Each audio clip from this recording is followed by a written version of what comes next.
that the patient is involved, fully informed about the risk. Whatever you want to do, if it's something that involves risk, that is a risky venture, something that is risky, ensure that the patient actually has the right information. You let the patients know about the risk, you let the patients know about the benefits and alternatives of a treatment before agreeing to it. Very important. Now, I want to give you an illustration. Just patiently listen because this aspect is very important. Some time ago, you know, I actually went to the hospital, not now, when I got into the health field, as at far back, when I just got newly married about some years ago, over 15 years ago. So I went to the hospital and I was given an injection. I was actually not feeling well. So I went to the hospital and I was given an injection because I don't like injections. You know, we are all different. Like I said, there are people that prefer taking tablets. There are others that prefer injections. So I fear injection. Not that I fear. I don't like it. Let me not say fear. Let me say I don't like it. You understand? So when I went to the hospital and I was told that I needed to have an injection, I wasn't happy. I was not happy hearing that kind of thing. Why should I be given an injection? Why can't I take tablets? I asked the doctor. The doctor said no, that I needed to be given an intravenous injection, not even the one that I'll be given on my buttocks. You understand? So in my hand, I had to now take intravenous, and that is even the worst that I fear. So, well, because it's important for me to take, and I understood, I had to take it. But there is something that happened when I returned. When I came back, my husband asked me, he said, you're back from the hospital, blah, blah, blah, all the pleasantries. Then he asked me, you were given injection. What is that injection that you were given? Really, you were given injection. I'd like to know, they gave you intravenous injection. What is the name of the injection or the name of the medication that was actually administered? And I had to look at the ceiling and I looked down, I looked left and I looked right. I did not know.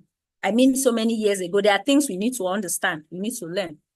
You know, and that was the first time, even before I got into the health field, that was the first time I took that from him, and he told me it is wrong. Never you ever accept any injection or any tablets or any form of medication without you knowing the name of it.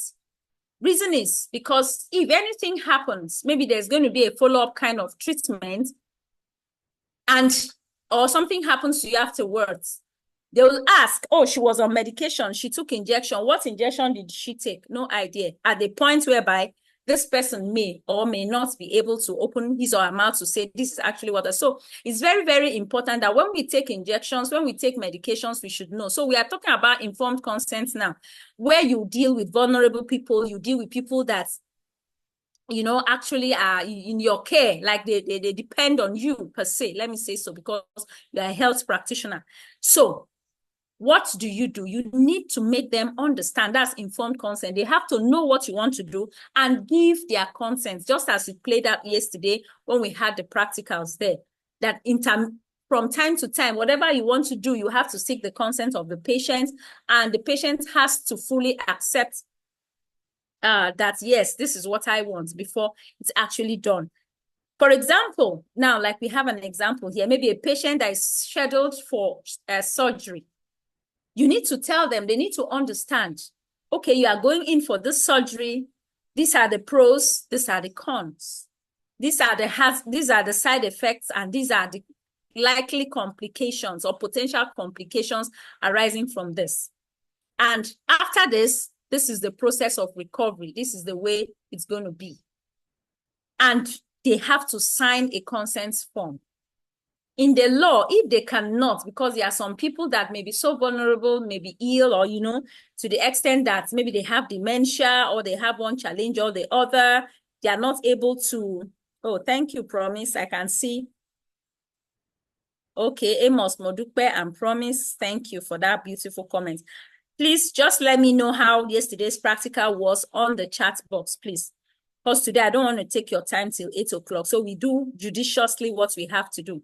So thank you, Promise, and thank you, Amos Modupe, for the comment. So So as I was saying, it is important that they know what they are going to see. Let me tell you something. With experience and maybe with my level of exposure, I have seen people that actually go into things that they don't know the A to Z of. They just want to do it maybe for societal reasons, maybe for, like we women, sometimes we want to do this and do that to just flex and, to really belong to what is in vogue and all that. But we don't look at the after effect of some of those things that I'm not going to mention on this platform because it's not as if it's wrong.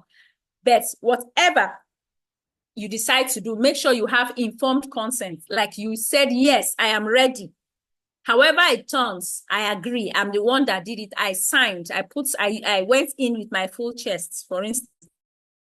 So whatever comes out, you already have informed information, informed consent. You are aware of it and you approve of it. That's very important for us to note. Another thing is this. Please, I have to be sure that you are listening to me. I have to be sure that we are together. Are we together? Yes, ma. We are together. Yes, we are. Yes, ma. Yes, ma. together. We are together, ma. Right on, ma. I'm hearing a male voice.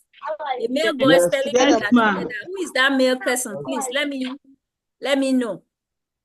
Yes, Because we are together. Please, who is speaking? Yes, we are together.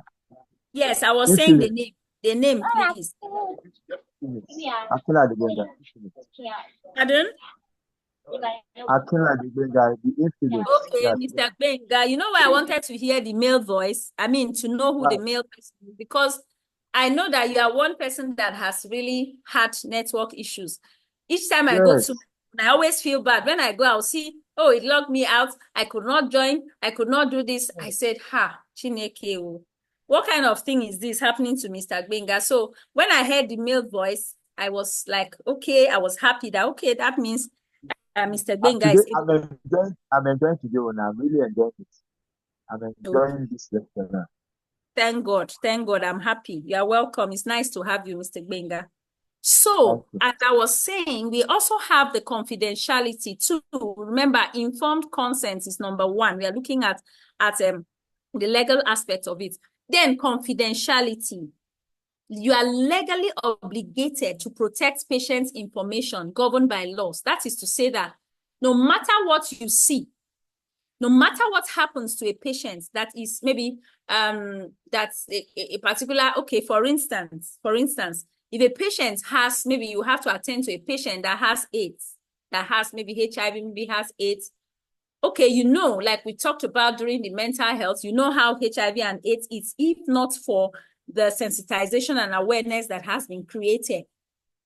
You know how it is. Once they say someone has AIDS, oh, before, I used to be, you won't even want to sit near where that person is sitting because you will assume that sitting on that same place, the person just stood up will give you AIDS. All those myths and, conceptions that we have around these things. So if you are even attending to a patient that has AIDS, has maybe HIV or has whatever challenge, you are sworn to secrecy. That's by extension, that's what it means. You are sworn to secrecy, telling other people about your patient's condition. We even have situations, people in the health team, in the health field, we are even told, even if it is your wife, you are the husband and you are a medical practitioner, you are sworn to secrecy, not to divulge anything pertaining to your patients to your wife. As close as a husband is to the wife, there are certain restrictions like that. If you must do it, if you must, for any reason, maybe to get advice or if you must do it, then make sure that you do not disclose the patient's name. To say, oh, maybe today, I had a patient, John, and this is this and that and that. No, it is wrong. So you are sworn to confidentiality. Keep your patient's medical records secure, not only telling another person, secure it, keep it safe. Don't share the information without the patient's consent because it can lead to legal consequences. If for any reason it is told that, oh, Modupe had to, oh, I heard, oh, that nurse Modupe, or that's our CNA. Do you know I heard her telling another person that this. Or now in the social media world, some people take it for granted. Maybe they want to do TikTok, they want to do all those things, to get views and likes and all those things that are, that are the in thing right now. You don't, on no account should you go and share someone's story except there are exceptions, except the person gives you permission to, because there are some people that would say, oh, this is what happened to me. Because of that, I had this. They are even free to come out on air to share it because they want other people to learn lessons from it and also know how this thing comes about. So if they give you the consent, fine, you are free. You're exonerated from any consequence that comes out from it. But if not, you don't have the right to do that. It can lead to serious legal consequences. The reason I'm saying so is that by God's special grace, most of us here may decide to go. You can even be in Nigeria. You know, Nigeria, anything happens. So we know Nigeria, most of these things can just be swept under the carpet. But when you cross rivers, you cross oceans, you cross seas to go out to other countries, they have their policies. And believe you me, they don't joke with it. So we also have another ethical scenario here as ethical, which is negligence. Negligence. This one is very, very, very intense. Please, let's listen. I need to confirm how many people we have. Please, let's listen. Are we together? Can everybody hear me? Yes, ma. Yes, ma. I hear you. So negligence is one factor that this platform. I know that if network permits us and if time permits us, you want to share your experience. Maybe you have lost a loved one, God forbid, or you have had one situation or the result of something, and it also caused that person. So if we want to give room for which, if anyone wants to share any story, we can still see it the last day. So we are going to enjoy it as we go. Be like, stereotype in a classroom situation. No, today we are just going to have fun as we move. We just have fun because today is the last day. And I'm feeling very bad that today is the last day because I don't know if I'll get to hear the voices of this very lovely and seasoned professionals in this particular batch. So I'm feeling a little bit of I'm having a nostalgic feeling right now. But however, it's just like barracks. They say soldier comes and soldier goes, but barracks remains. So that's just it. I'll still keep doing what I know how to do best. So now, failure to provide the expected standard of care resulting in a harm to patient. That's why I tell people, like I said from the beginning, do not look at, because what we are having now is a lot of people being into the health sector. They are moving en masse. Hear it from me, like they want to live, especially people that are relocating. So I tell most of them when I come on these platforms to do trainings, if I'm the one, I try to tell them something that it starts from you. If you want to be a health worker, you want to have maybe visa sponsorship, you want to actually go and be a CNA or a CHCA or a caregiver or whatever you want to do, any job at all, make sure that it comes from you. Do not want to go just for the sake of greener pastures. Yes, I know we all like greener pastures, because if you don't know your onions, you don't get everything in the tip of your fingers, and you don't learn and learn well. There's a difference between learning, I tell people, and then learning well. There are two different things. You learned a thing, fine. But can you reproduce that thing? Would you be able to? But if you learn well, knowledge is one thing that stays with you even till the very last minute. It remains with you. Nobody can take it away from you. That's the importance of knowledge. Even when it is over, you will still go to the other side with that your knowledge. That is how it is. So as much as possible, it's good for us to share knowledge. So when we are dealing with these people, negligence can be very, very funny. I don't know if I've shared this story, but when I had my first child, I like to use illustrations.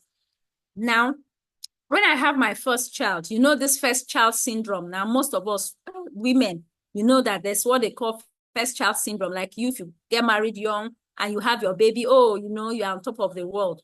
Women can relate to this. So when I had my first child, or rather when I was having my first child, like it was full term, and I had to go to the hospital. Normally, I don't like doing, I'm not a person that really reacts to things, except it's to the extreme. Before you can see me react, I stomach a lot of things. I shield a lot of things. I take in a lot of things. That's how I used to be. So I was actually pregnant and I was admitted in the hospital, a general hospital that I don't want to mention it. That was my first experience ever.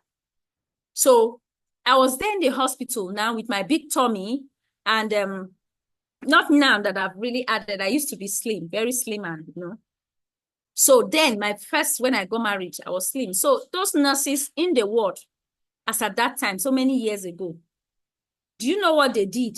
A woman in labor, they left me. Like, they left me. The reason they left me is that I was not shouting. I was not screaming. That is in their own meaning, or how they read it. You know, because even myself, I stayed in the hospital, and I went there on Monday and I gave birth on Friday. You can imagine I stayed in the hospital for good 5 days, getting to, I think, the 5th day, that's when I put to bed. So I'll see people drag in their boxes and drag out their boxes. They've given birth and they left. I was like, oh, what is happening here?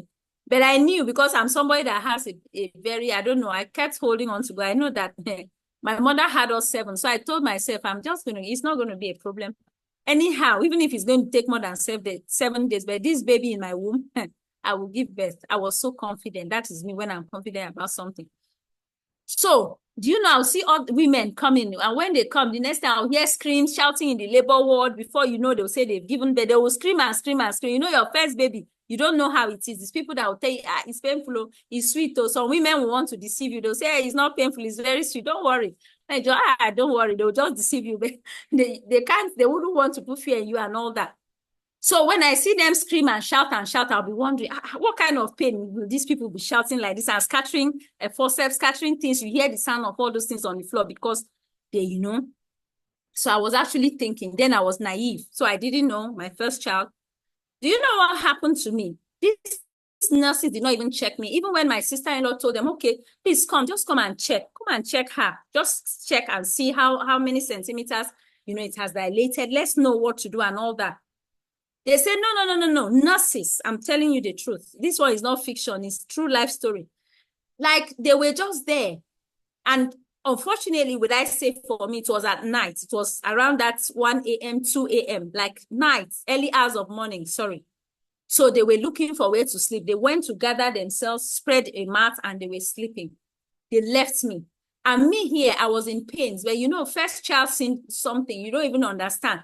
So it will be paining me, my tummy will be paining me and all that. I'll go to the toilet. I remember going to the toilet up to 3 times. Like, I'll go to the toilet and nothing. I'll say, what is happening? Is it that I'm having issue with my system, urinary excretory system? What's the problem? I cannot, you know, I was just worried and confused. I'll come back and I wasn't talking. I didn't tell my sister-in-law that I already had children. I was like, what's the problem? I'll come back, I endure a lot. So that's me.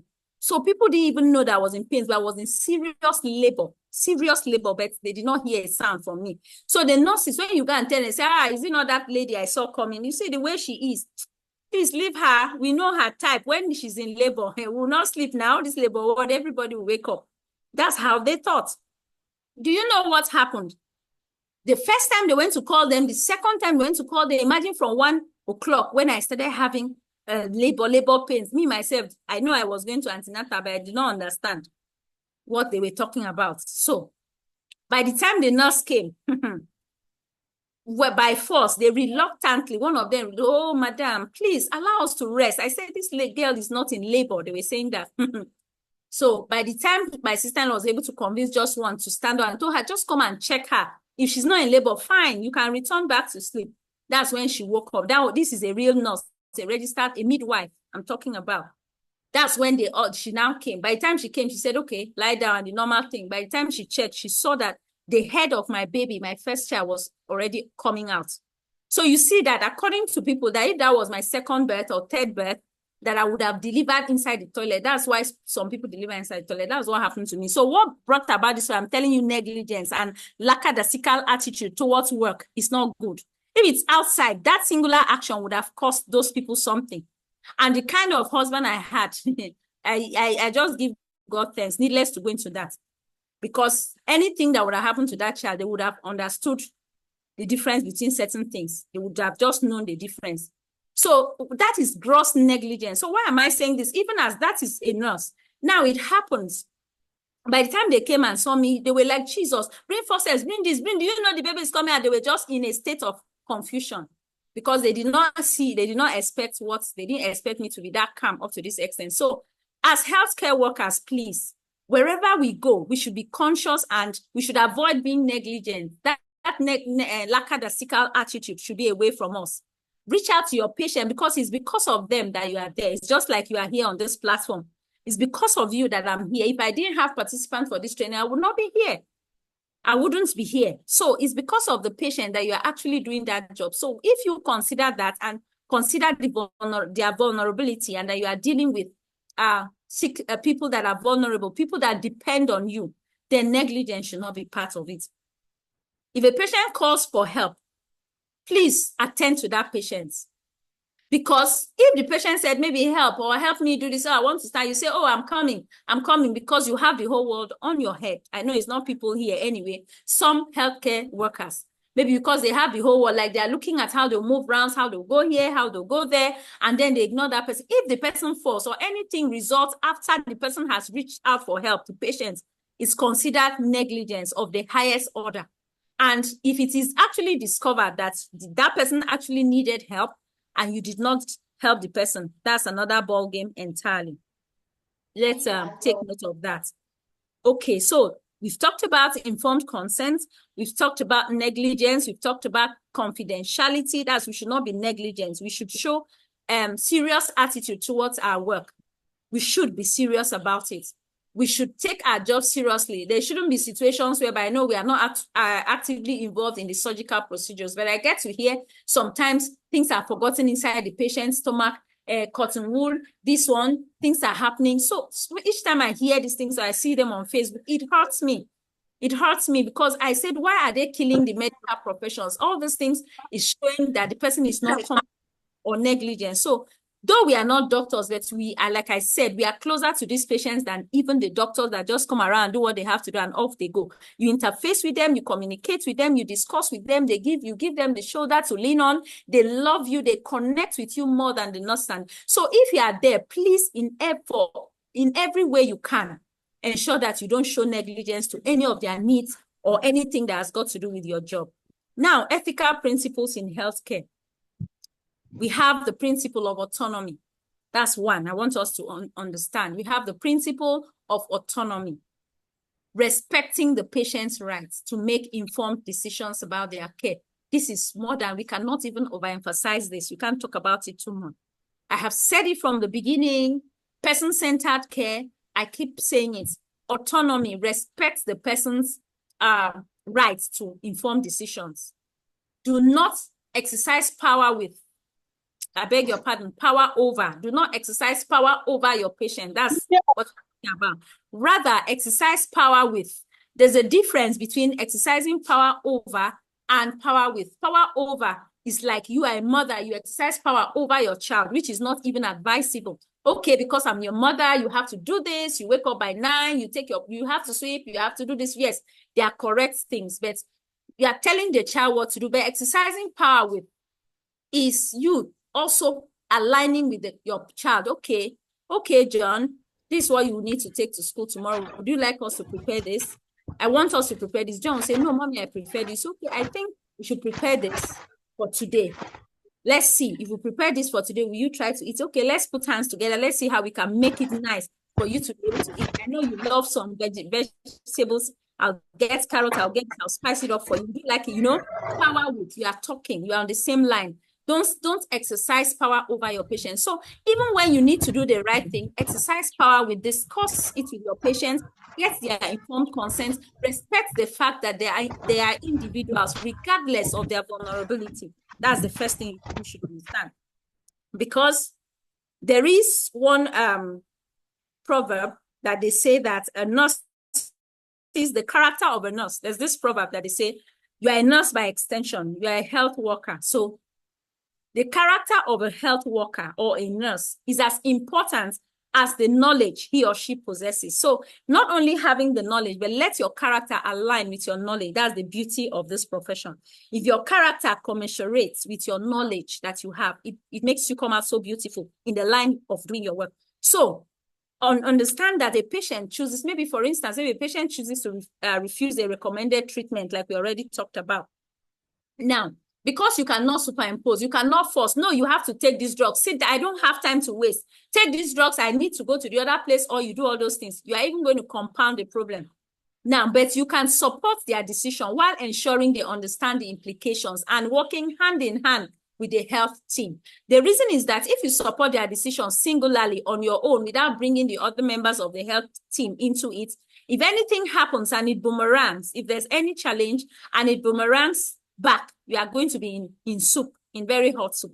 So if you carry everybody along and you discuss the implications of that person doing, or of the patient doing otherwise to the patient, whatever happens, you are exonerated. That's the beauty of this whole thing. So autonomy is important, respecting your patient's rights to make informed decisions. We also have another ethical principle. You know, we've talked about the legal one, the informed consent, the negligence, what it can cost to you. We've talked about the legal ones. Now we are looking at the ethical ones, which is one is the autonomy. Two is beneficence.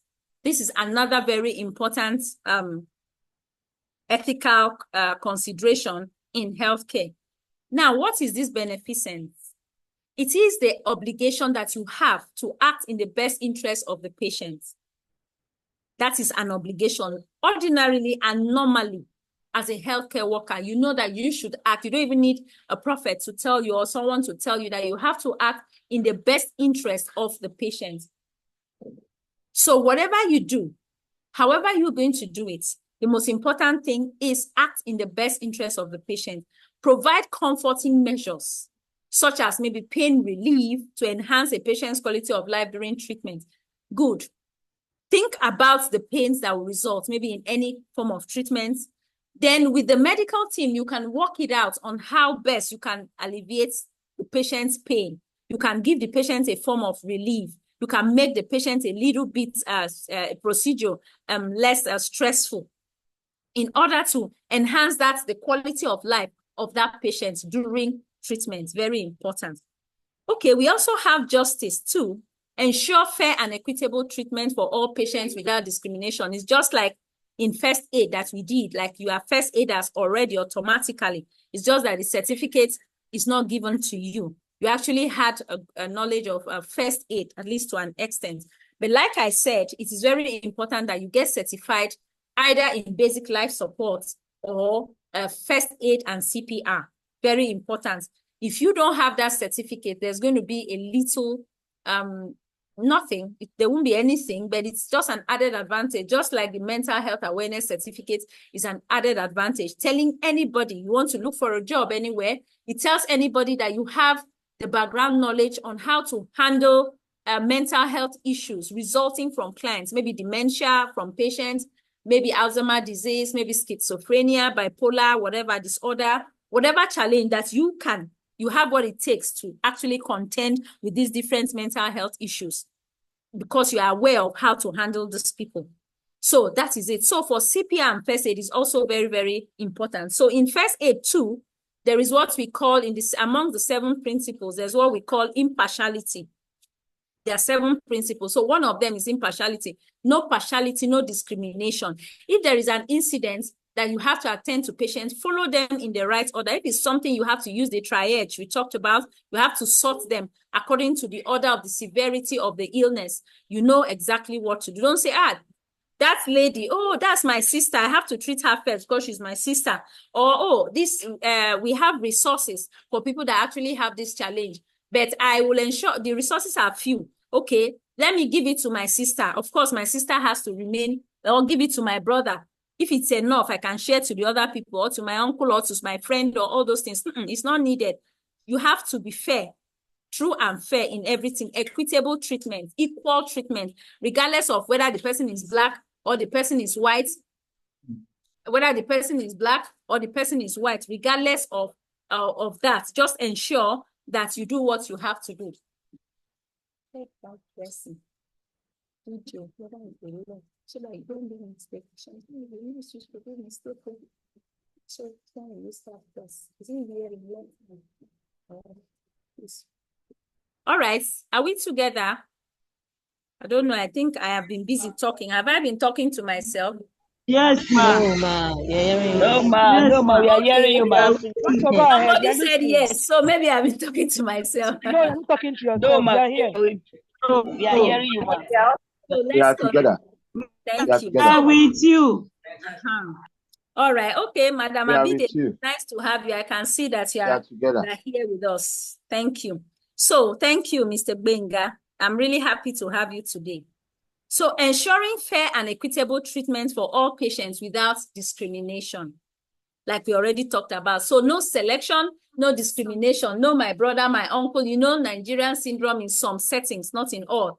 They want to please certain things, or the person that gives you more, all those things we already understand. So provide the same level of care to all the patients, regardless of their background or circumstances. Sometimes you may be a Black or a Nigerian and you are moving and you have visa sponsored on visa sponsorships, or even if you are not, you are having a caregiving job outside, or even in Nigeria, regardless of where you are. Do not look at racism. Racism is another thing that cuts across some of our duties. As a caregiver, you have a lot to stomach. You have to be patient. You have to be empathetic. You have to understand certain things. There are certain hazards in the job. I'm not trying to discourage you, but there are certain hazards. And so as you pray for every other thing in your life, you pray to have a good employer. You pray to get a better place to work. You pray to have people that you can connect. As you are praying, you are also doing your own work behind the scene. You're also preparing yourself and getting very ready. This is important. So you may get to see racists, like I talked about. You may get to see people that are LGBTQ, maybe some lesbian, some bisexual, some transgender, some gay, and all those things. You know, some of us, we have biases, like I said. So do not allow your biases. Like me, I have my own biases, but in the course of my health, I move around doing my health, this thing. I try to pocket all those biases because some are innate, some are just natural, based on your culture and based on your reasoning, and they just come like that, unconsciously, because it's already a part of you. So you try to nip some of those things in the bud, because you look at the total picture, which is that person being a human being first, regardless of any other thing. So for that person to be a human being, you have to treat that person equally and fairly. The person has equal priority with as any other person when you are doing this. So that's important. So we want to look at common ethical dilemmas now. I'm trying to see so we don't exceed at most 5:10. We should start our practicals 10 minutes after 5. Exactly. God willing. So we have common ethical dilemmas. Yes, we have some ethical dilemmas. Now, for instance, now, if we are going to be looking at some scenarios. So this place would have to talk. I want it to be interactive. We have to talk. Now, imagine that you are a healthcare assistant caring for a patient who refuses a life-saving treatment. Now, the family insists on the treatment, believing that it's in the patient's best interest, the family of this patient. But the patient is adamant. The patient does not accept. What do you do? This is what I want to ask, because now we have come this far. So the question is going to be answered by anyone from the crowd. I'll repeat the question. Now, imagine that you are a HCA like you are now. You are caring for a patient in your facility who refuses a life-saving treatment, a treatment that is very important, but he or she refuses it. The family of this particular patient insists on the treatment, believing that it is in the patient's best interest. The family says, no, you have to take this because it's for your own good. It's for your own benefit. But the patient is adamant. What do you do as a healthcare practitioner? What do you do? That is one of the dilemmas that we get to see in this context or in this situation. So who can help us? What do you do in such a situation? Okay, good evening, everyone. This is Chca. Okay. That's who, please. Tell us your name. Chca. Okay, Hello, Kate. to my own. Okay, Kate. Kate, let's hear Kate first.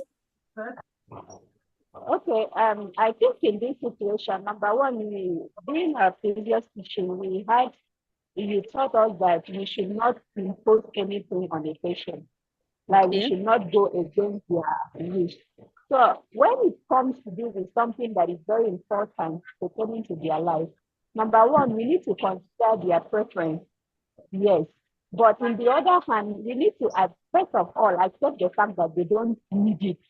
And then thereafter, we need to cool down ourselves, give them reasons why they should accept taking this for their own purpose.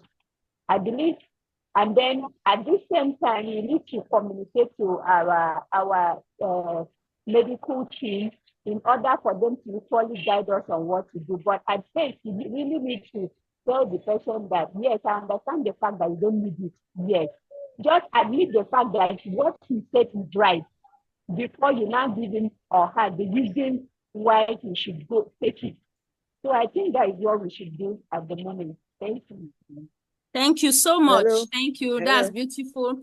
Okay, can we take okay, Mildred. Oh, did we have Mildred, please? Let's hear you. Okay, just like she has said, after all said and done, and the patient also still refuses, because let me share just a little. When I was in school as an undergraduate, we had a student. She's a Jehovah's Witness, and she now got pregnant. I know Jehovah's Witness, they don't take blood. Yes. And she got pregnant, she was taking things in the school, in the campus. And she now started bleeding around 12 midnight. So she was rushed to the hospital. When she got to the hospital, she needed blood because she was already almost gone. She refused to take blood. She said it's against their whatever they practice, the Jehovah's Witness thing. Yeah. Yes. And she's an adult. As at that time, she was about 21 or 20 years old, something like that. And she died.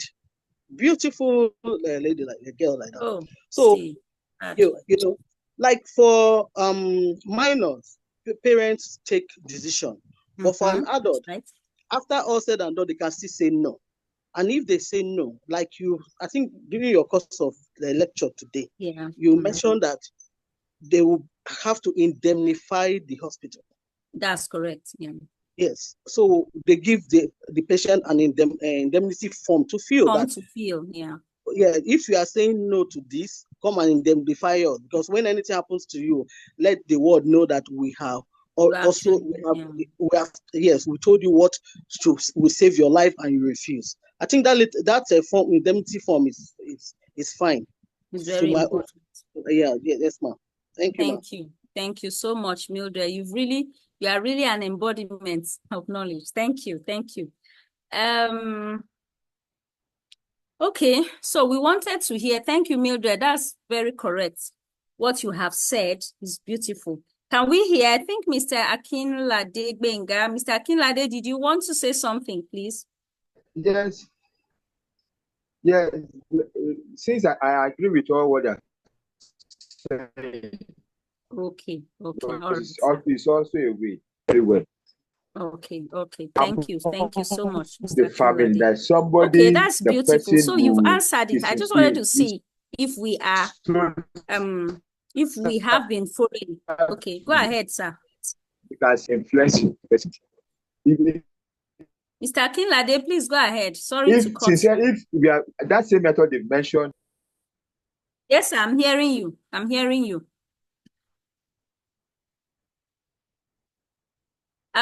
you, Mr. Benga. Okay, maybe we have lost Mr. Benga somehow. Cannot hear him.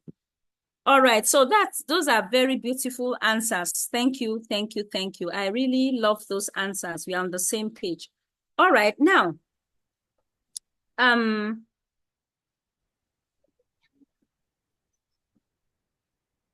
right, now imagine, I'm going to give us another scenario. We've talked about that. I want to give you this one because this has got to do with some of us would relate to this. Some of us that have elderly parents and maybe we have people that are aged, so you relate to this more. So this is another illustration. Now, you just want to take the second one. This is another illustration. Imagine that you are a caregiver or a CACA or a caregiver in this case because you are still a caregiver for your elderly grandparents. Imagine that you're a caregiver for your elderly grandparents who has Alzheimer's disease. Okay. So one day they want to leave the house. You know how those elderly people do. They want to leave the house alone. But you know that they might get lost because, of course, these things happen. So this situation touches on certain ethical issues of autonomy and safety. How do you think you can handle that? Question again. Imagine you are a caregiver for your elderly grandparents. Now it's not in the hospital now, it's in the house. Your grandparents now, your own very own. Now maybe it's having Alzheimer's disease and wants to go out on their own, go out alone. Now, you remember you cannot superimpose. Remember their autonomy, very important. Autonomy principle, very important. So how would you handle it? Let me get some responses. How would you handle it in this setting? Who is going to help us? Okay, Madam Dorothy.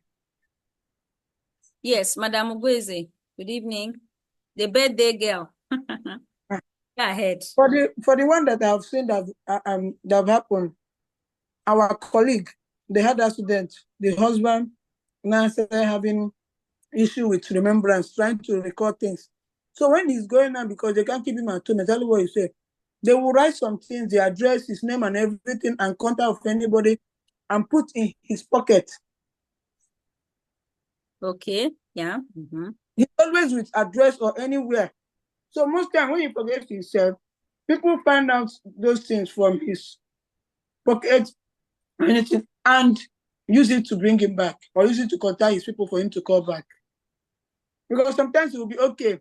Before you know, he will I've start. lost you, Madam Ugweze. I cannot hear you. I don't know if it's from my end.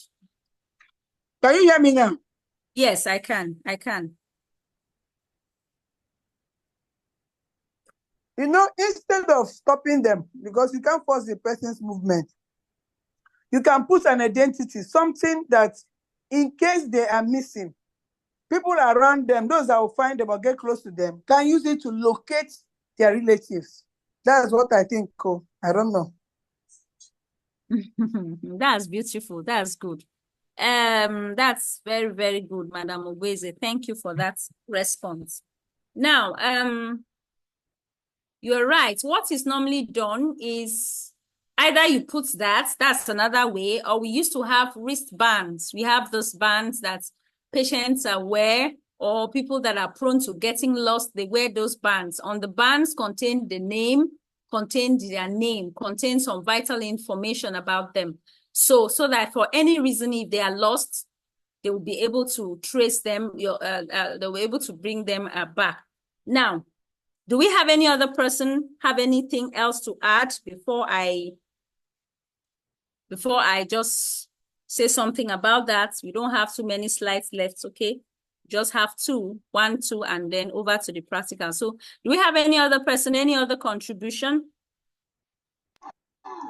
Yes, ma. Abidemi. Okay, Abidemi. Okay, Abidemi, please go ahead. Yes. If you can put tracker on them too. Yes, Madam Abidemi, please go ahead. I'm trying to hear you. Okay, I said if tracker is available, you can put tracker on them.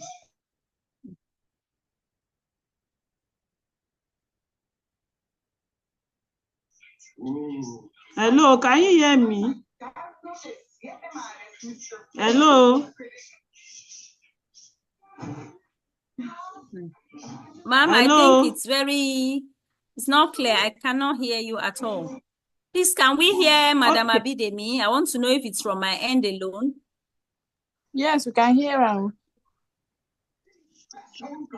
Okay, I think your network, I don't know, they have some issues, but let's go ahead. So if there's any, okay, Abidemi has muted. The Infinix Hot 6, I cannot equally hear you. Were you saying something? The patient. Okay. You said you can hear what she said. Yes, I couldn't hear her. She said if you can put tracker on the patient. She said if we can put track that will track the patient, so that we could locate where the patient is. A tracker. Okay, all right. I think I can hear you. Okay, thank you so much, Madam Abidemi. Sorry, I couldn't hear you. I Yeah. don't know if it's from my end, but that's good. Thank you.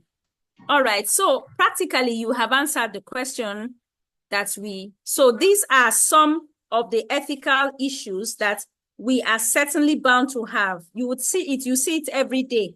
Even if you don't do the hospital, the normal hospital one, you understand, you are not working in the hospital.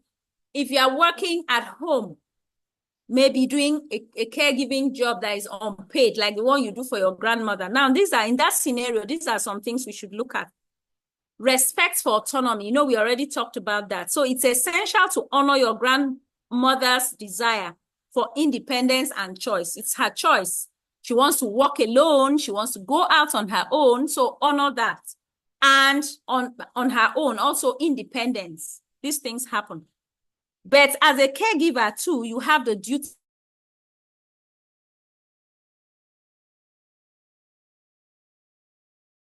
to protect them from harm, which may involve restricting their freedom in certain situations. So what do you do?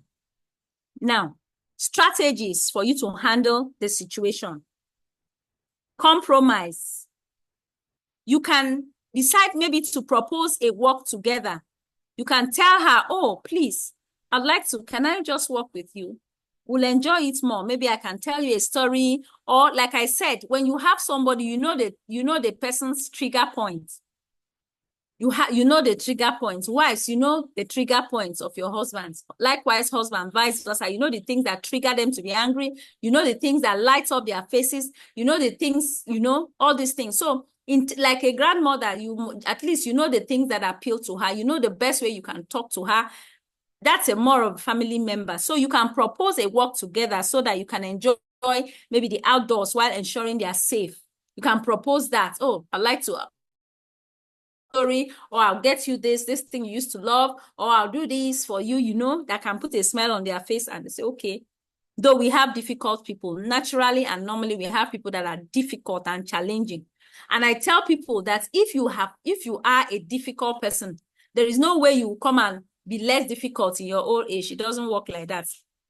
Illnesses does not make you to do away with your character. It only makes that part of your character, especially the side that is not positive, to escalate. That is it. So this is very important for us to know. So we have challenging people. We have people like that. And then supervision. So you can arrange for another family member or a friend that she really loves to accompany her if she wants to go out. That's another angle. There are some that would like some people. Oh, if I bring this person, okay, if it is Peter, I'll go out with. But if it's you, no, I don't want to go out with you. I'll prefer to. So in such situations, you can. Then you can also ensure that the home is secured. Maybe when they are at risk of wandering. We have some people, if you have a parent that wonders that that will be at risk of going out, there are certain measures, there are certain things you can do in place. Use empathetic language, communication approach too. I understand what you want. I understand you want to go out and I want you to enjoy your freedom. Talk to them like that. However, I'm worried about your safety. Let them know. Can we discuss how we can make this work together? Listen actively to their concerns and feelings. Validating their need. Let them know that you know. Let them know that you care. Let them know that you understand. And then help them in the best way that you can. So these are certain things that we face. Caregivers face these ethical dilemmas every time. It requires you to be thoughtful, to consider, to be compassionate, and then engage in effective communication. At the end of the day, everything pays out. Now, we have some ethical dilemmas like end-of-life decisions.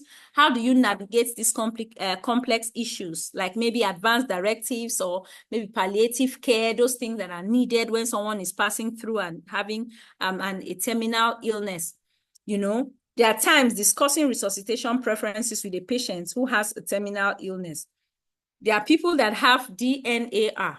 What do we mean by DNAR? That's do not attempt resuscitation. They have the band, or maybe their religion just like prohibits that, so they cannot go ahead to actually do that, carry out resuscitation. So these are some of the discussions that you have to, that you may be privileged, let me use that word, to discuss with these people. You understand? So there are common ethical dilemmas. Maybe they will say, if anything happens to me, I don't want resuscitation. But you know that if they are resuscitated, it will help them. It's just like that blood issue.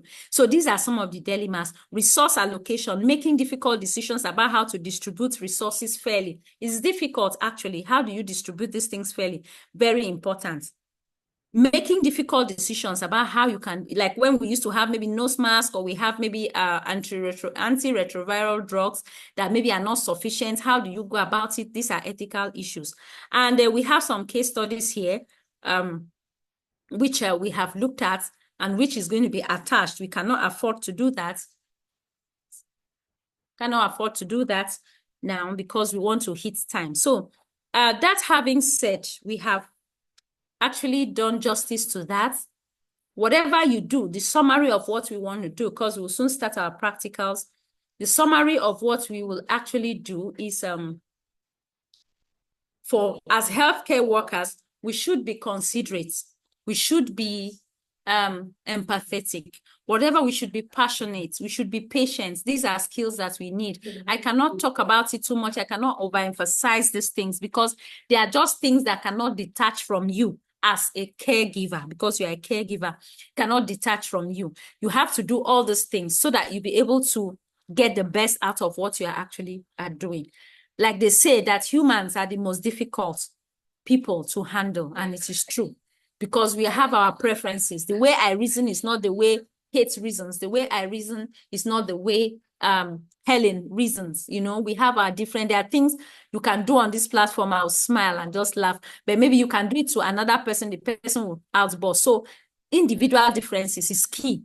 If we can channel our care towards the person, we can connect with our patients and then ensure that we have, while connecting too, do not forget the emotional aspect of it, professional aspect. In the midst of you still connecting, you have to still remain professional. This is very important. Very, very professional. Don't take unnecessary gifts in the line of your job. Maybe don't someone just gives you gifts, or don't entertain certain gestures that are not advisable, that are not permitted, you know. All those things are for you to consider. We've been talking all about the patients. Yes, we've talked about taking care of yourselves as caregivers as well. We have done justice to it. So at any point that we have any question, before we eventually take our exams, we should understand that that group is for us to learn what we have to learn. You can drop any question at any time. If you can't make it public, you can put it directly to my DM. I would respond at any time. You are already a member of the alumni community, and these are the benefits that members of the alumni community actually have. Anything you can ask. So at this point, I would like to say thank you as we progress to do our practicals. But before we go, do we have any question? Because we will take off the slides now. We are done with the slide part of it. We want to move to the remaining practicals that we have for today. Are we together? Yes, so ma'am. Yes. Okay, so I take it that we don't have any question because I'm going to be looking at the chat box even when I'm going to be seeing if there's anything dropped there. Wow, 7 messages. Okay. Someone said feelings because today is the last day. Okay, the network is bad here too. Oh, Pedro Temitope, yes, please, I didn't hear the answer to the question. I can't hear anything from the group again. Oh, Temitope, that's sad. I will not want to meet you on this training. Try to hear. All right, so that being said, any question? I guess there is no questions. So I'll stop the slide share. And I crave your indulgence. Just give us 5 minutes. Just 5 minutes. Then before we move to the practicals, please do exactly what we used to do. Mute your mics, please. Let not one person's unmuting the mic cause issues for all of us, please. Let's adhere to what we have been doing. Thank you. Give us 5 minutes to tidy up and prepare for the practicals.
Hello, I cannot hear anything again.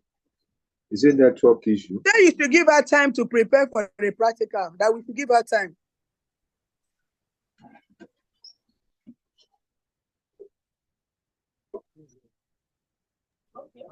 She wants to prepare for the practical, so just be patient.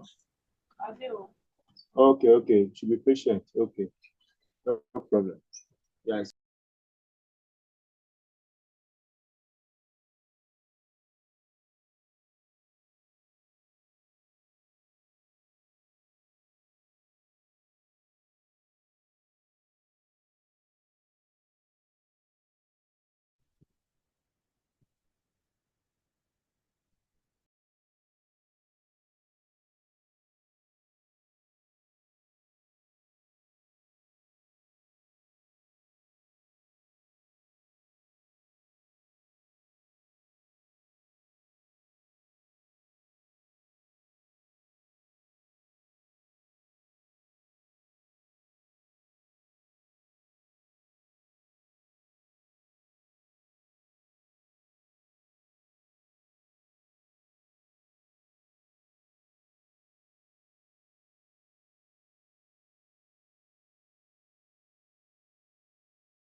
So what are we starting with? Which one? Can we start with vital signs?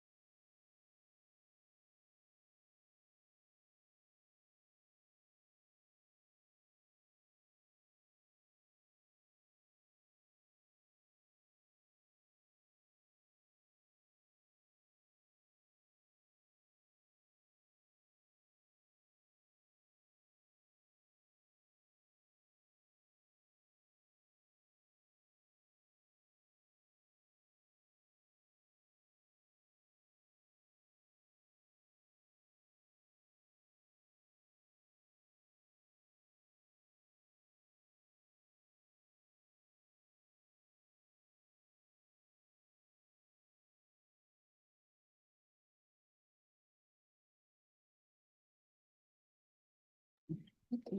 Come now, we don't even have to. Not of introduction. All right, so I don't know if you can hear me. Are we together?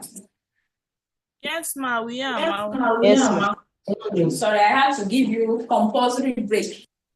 We So are I didn't together, say ma. break, small break, so that you'll be able to do what you have to do. So we are going to continue from where we stopped yesterday. I'm feeling a little bit sad, like I said, because today is the last day. So as usual, I always get a little nostalgic on the last day. But nevertheless, we'll continue where we stopped. Yesterday, we looked at a couple of things. We looked at assisting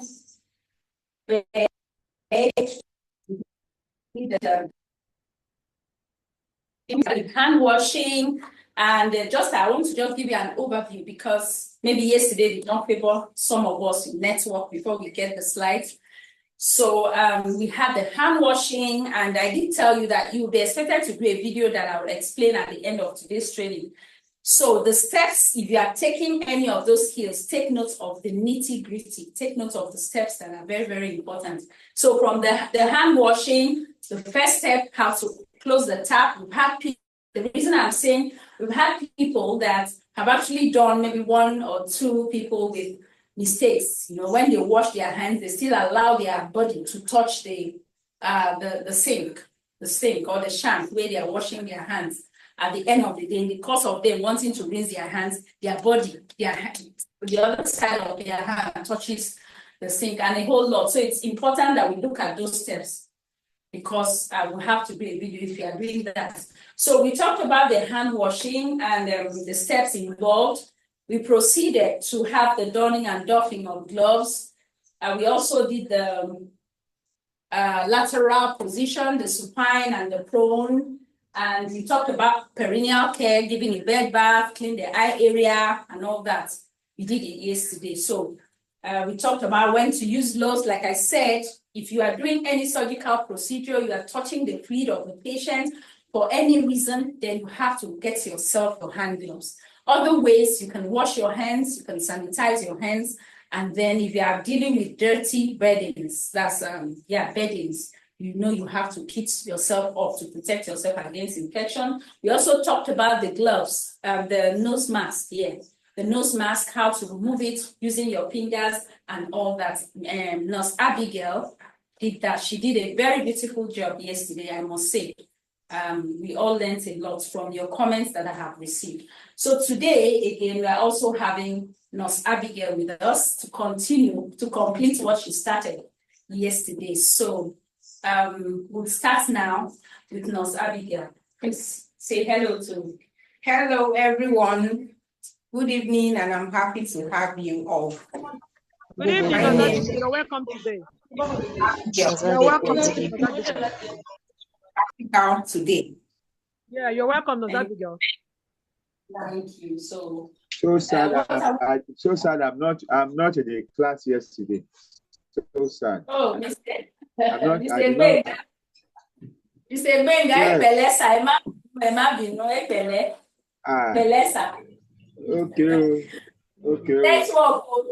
Network just dazed us yesterday, and well, we have prayed today. In fact, I had to pray and fast. I know today we will not have network issues. I believe God.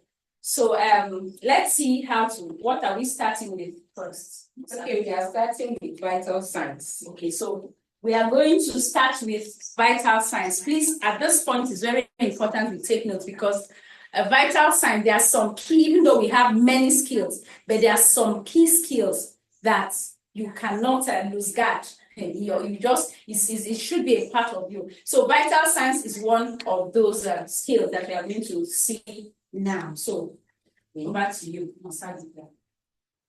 Thank you. So I'll be taking you through the vital signs of the patient.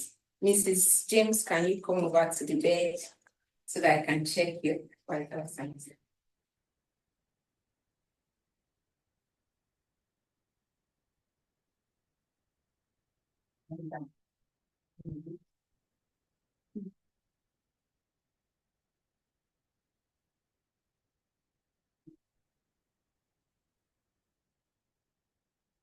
Okay, first of all, checking the patient vital signs, I'm going to greet my patient.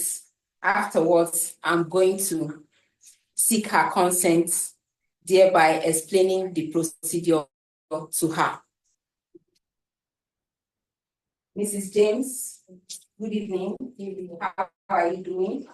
My name is Nurse Abigail. I'm your nurse for today. I'll be checking your vital signs. Are you okay with that? Yes. Okay. This is how I'm going to be doing it. I'm going to be putting the thermometer under your armpit, then checking your BP with this your arm. And also I'll be counting your respiration and then checking your pulse. You know, if everything is in order. Okay. So let me gather my supplies.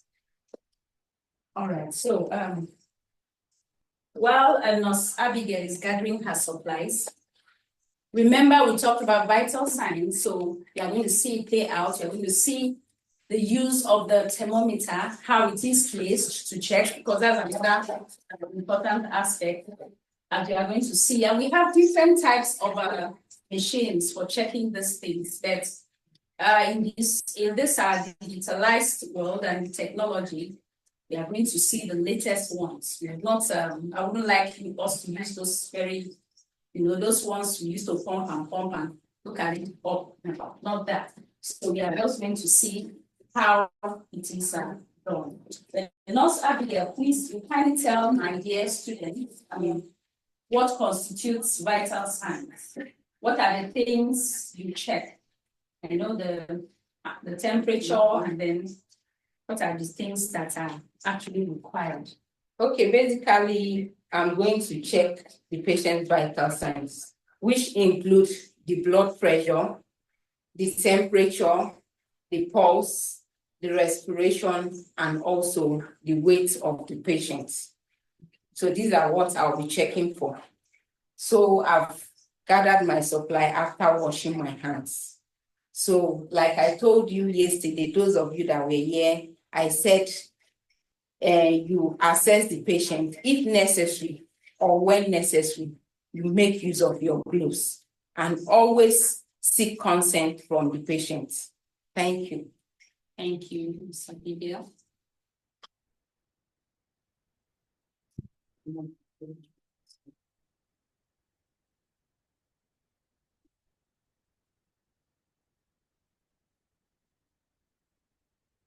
So I'm going to put on my gloves. So she has a pin of mics. After washing my hands.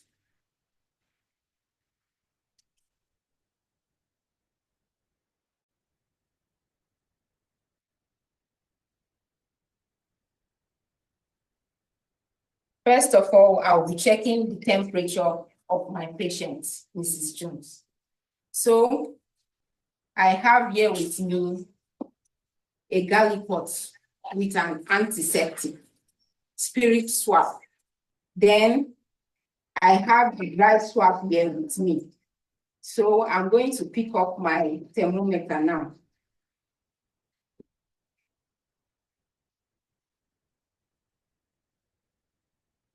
Inserting the swab in the antiseptic, making it wet. Then I will wipe my thermometer. After that, I'll put it in the receiver. So I will take another swab, wet swab, and then wipe the axilla of the patient. So, Mrs. Jones, I'm here to take your temperature.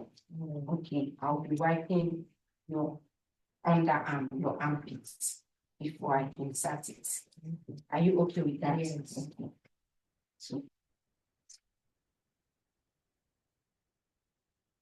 you wipe this way. Are you with me? Can they see? Can you see me? Yes. Yes, we can see you. Now on my thermometer and insert it under the axilla. You can see, do not insert it all, just put it the tip under the axilla this way.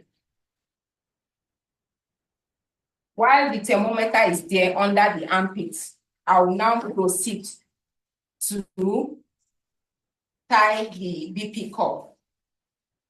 That is to check blood pressure.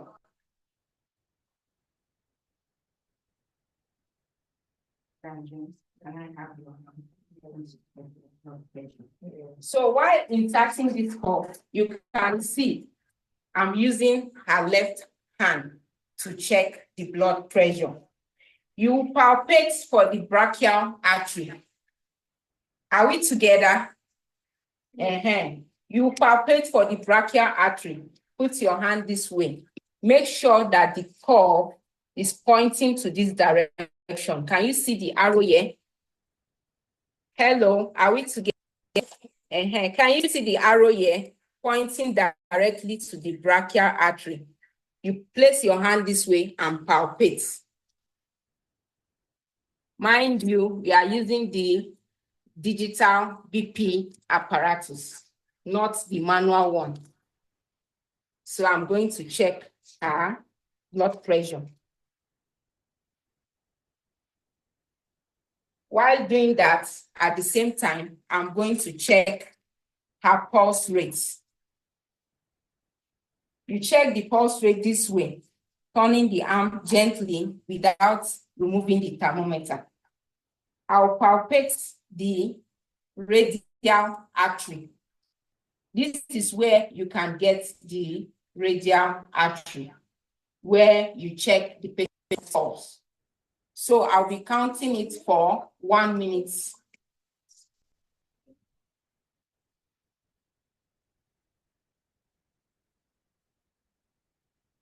Using my stopwatch.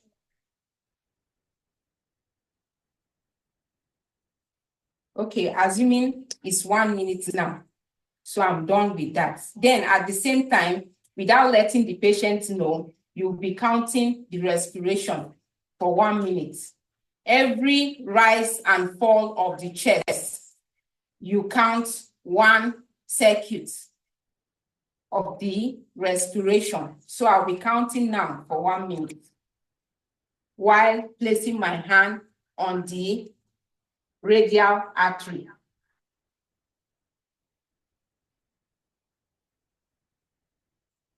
So let's assume that I'm done with checking the pulse and respiration.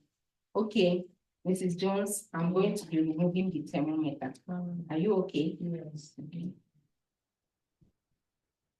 The temperature is 36.5.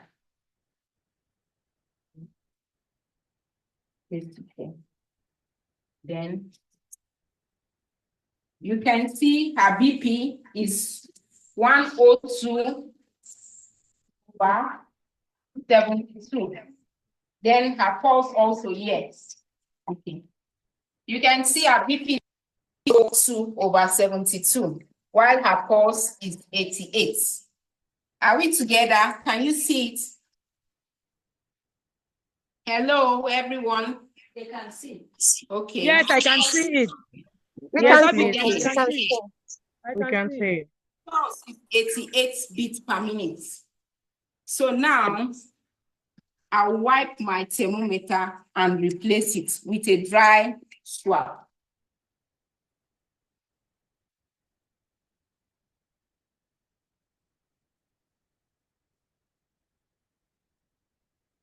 So I'm done with checking her vital signs. So I'm going to tell you the normal blood pressure, the normal temperature, and the normal respiratory rates for an adult. So now, as I've checked her, the normal blood pressure is 120 over 80. From 90 over 60 to 120 over 80. The upper part of the BP reading is the systolic blood pressure, while the lower part or the lower reading is the diastolic blood pressure. Are we together? Yes. Then the respiratory rate for an adult, the normal respiratory rate, you can say 16 to 20 beats per minute. Then for the pulse, the normal pulse rate, you are going to say is from 60 to 100 beats per minute in an adult. Are we together? Yes. So now her BP, like I showed you, is normal. Her pulse is normal. And then her temperature, which the normal temperature is 36.5 to 37.2 degrees Celsius. Are we together? So I checked her temperature is 36.5. So checking the patient's vital signs. Vital signs are cardinal points of life in a patient. It tells you the state of the patient, whether the patient is doing well, whether she's recovering well.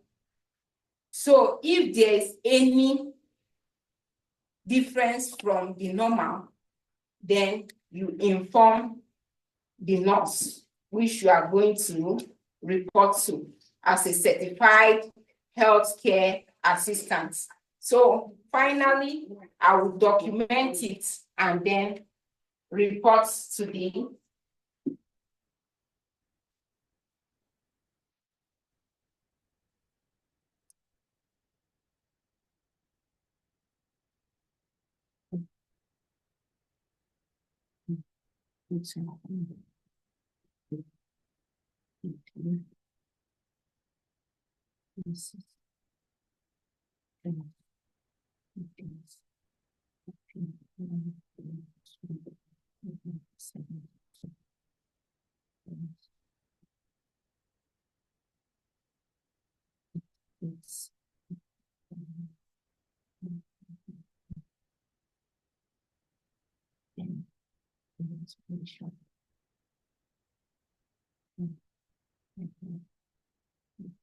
Please kindly drop your questions. I'm going through the chat box.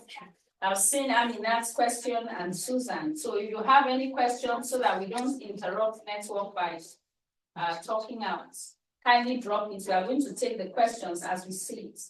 Okay, someone has answered.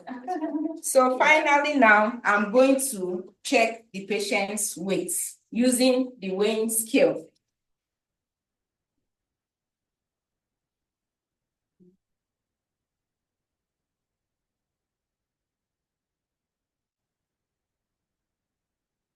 So I'm going to assist her to check her weight.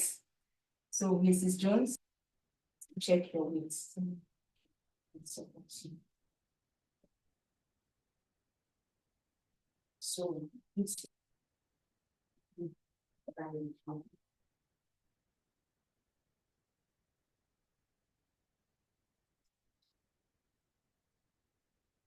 so can you see?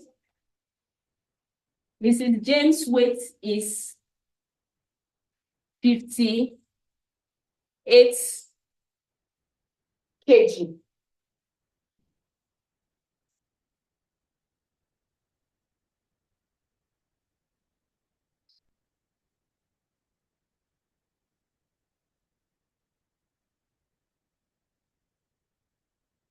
I will now document her weight.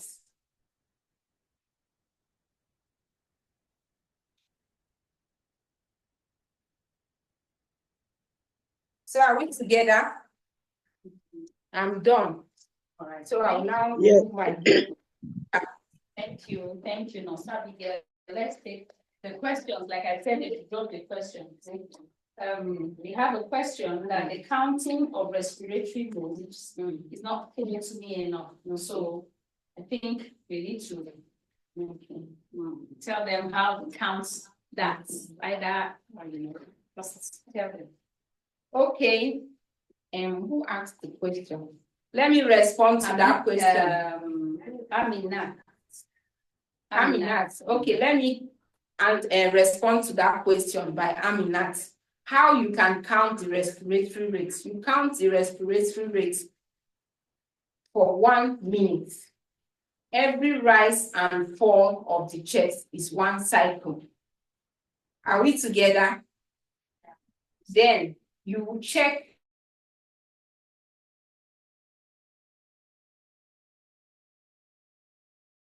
rise and fall of the chest while she's breathing using the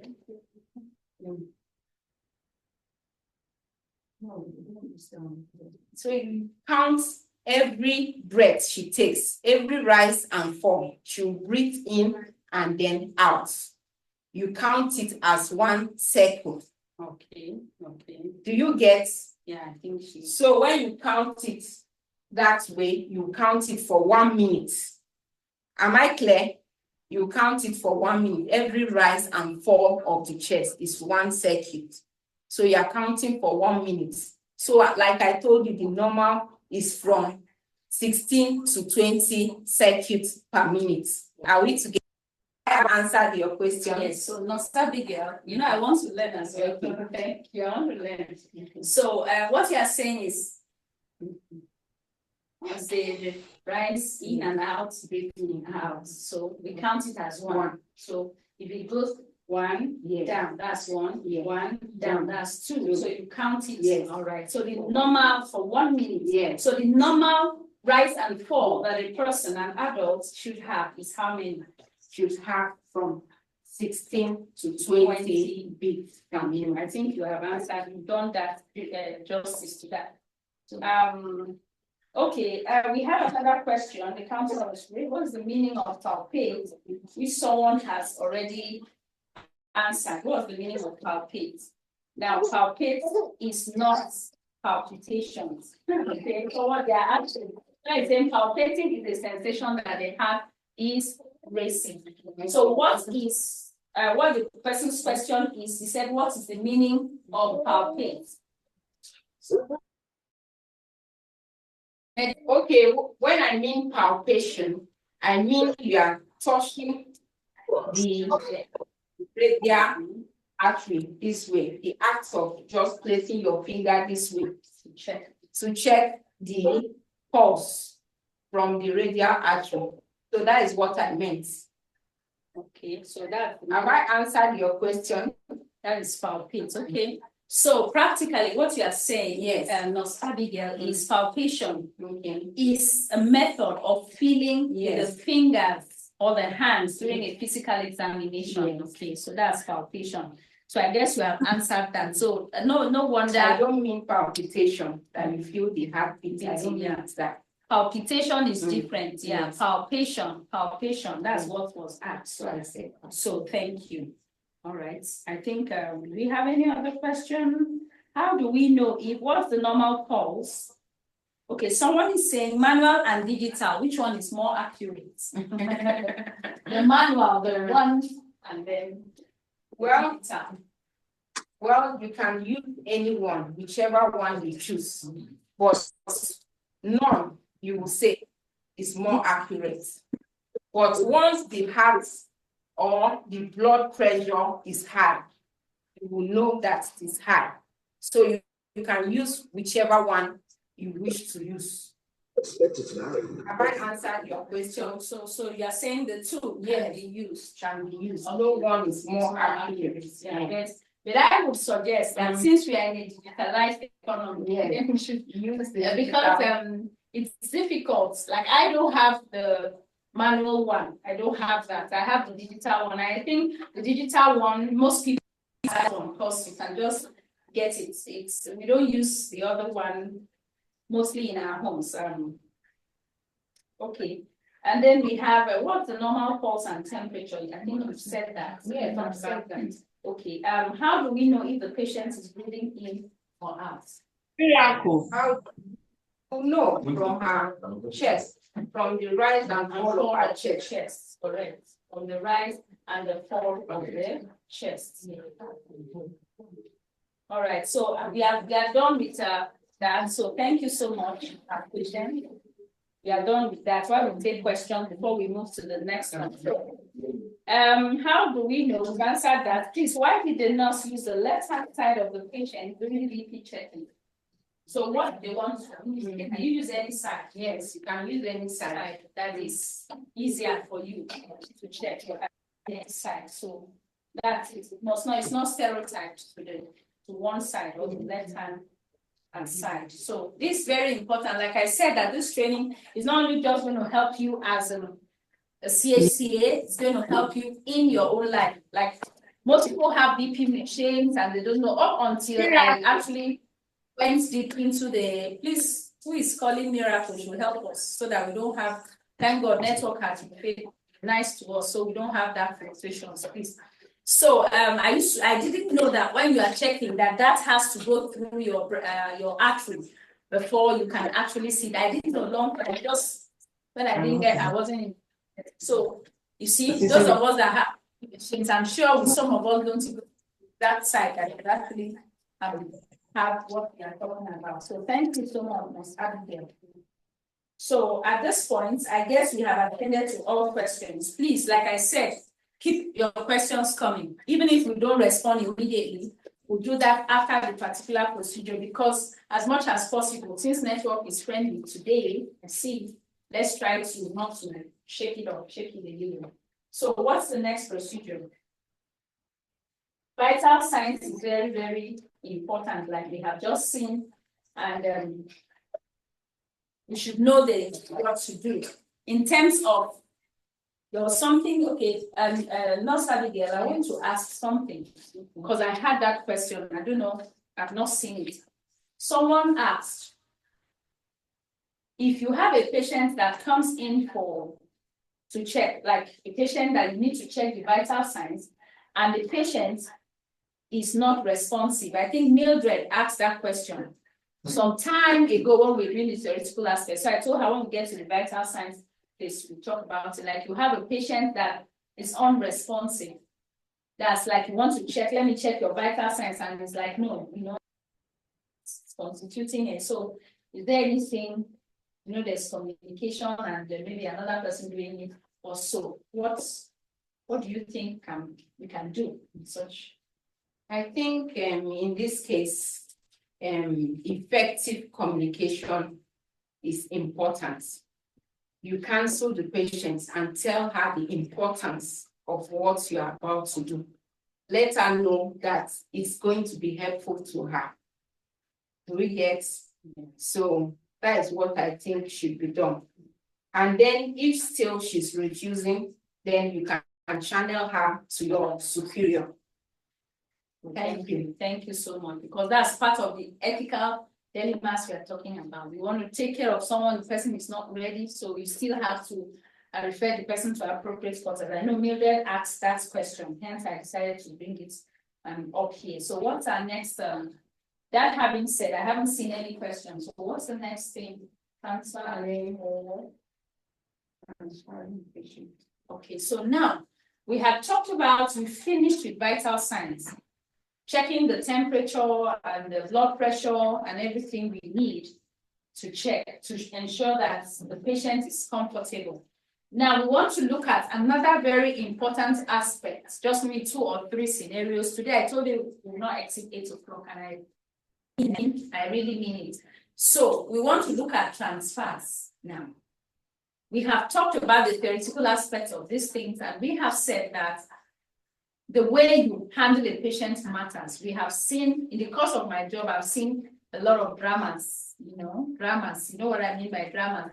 If you want to transfer maybe a patient from the bed to the wheelchair or from the wheelchair to the bed, sometimes you see certain dramas that the caregiver falls with the patient and a whole lot of things. That one alone tells somebody you're not competent. So it is important that we do transfers using the appropriate methods, and then we are careful to ensure that we ourselves do not sustain injury in the course of lending a hand or in the course of helping our patients. So we'll just see a few, some techniques that are very important while we are actually doing transfers. That's the next aspect of what we are going to do now. So, Mrs. Jones, please.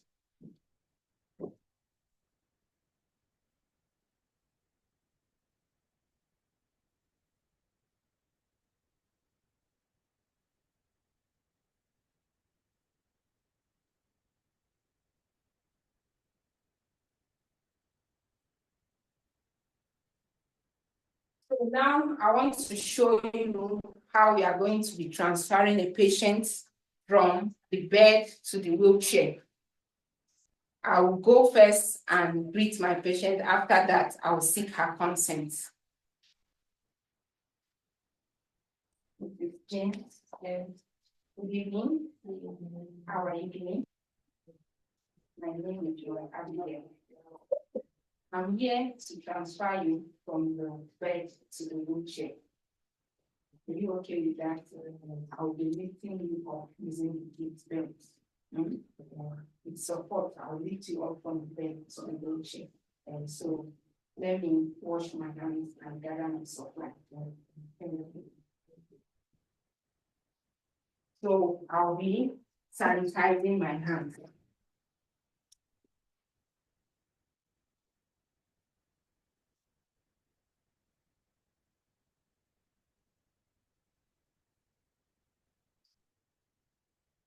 While after sanitizing my hands, I'll put on my glove. I'm just improvising. So it's assume I put on my gloves. So I will now roll the wheelchair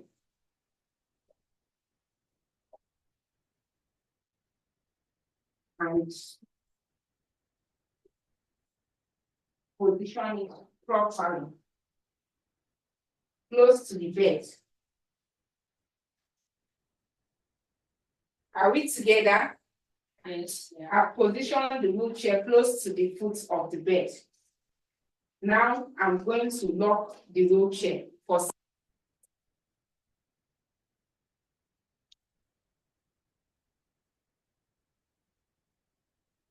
I've properly locked the wheelchair. So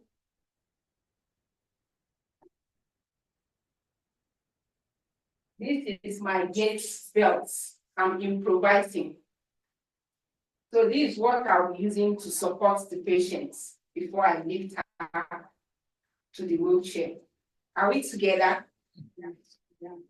Okay, Mrs. Jones, I'm going to be supporting you to see why I transfer you to be to.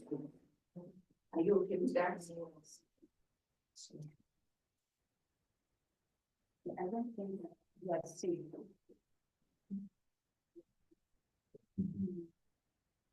I think we need to take it a little bit closer to them so that everybody can see it. Are we together? Yes, ma. So now I'll be applying the gate spell.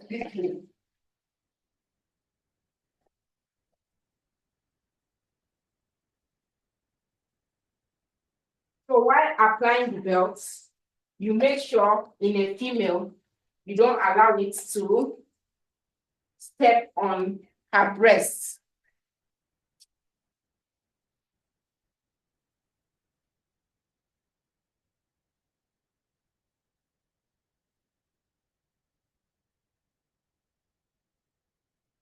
Can we see? I've applied the belt properly. So I'll lift her from the bed slowly after the count of 3. So placing her hand this way and this way. Can you see? Yes. Then I'll place my knee to knee, facing her knee. I have to see the knee. Okay. Can you see my knee? This way. This is the technique. Then your back will be straight this way. You don't bend your back. You must put it and make sure your back straight. So after the count of 3, I will lift her. 1, 2, 3. Are we together? So I'll use my leg this way and mark her. Then controlling it this way. Can you see? My knee is there and my back is straight. Shift her backward a bit.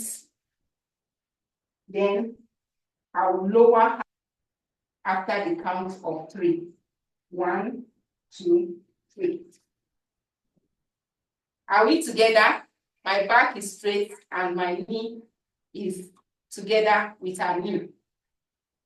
So I'll allow her to sit properly. Removing the belt.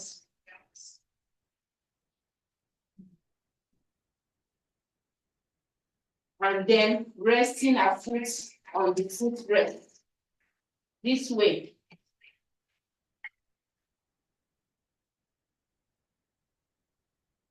Afterwards, I will unlock the wheelchair.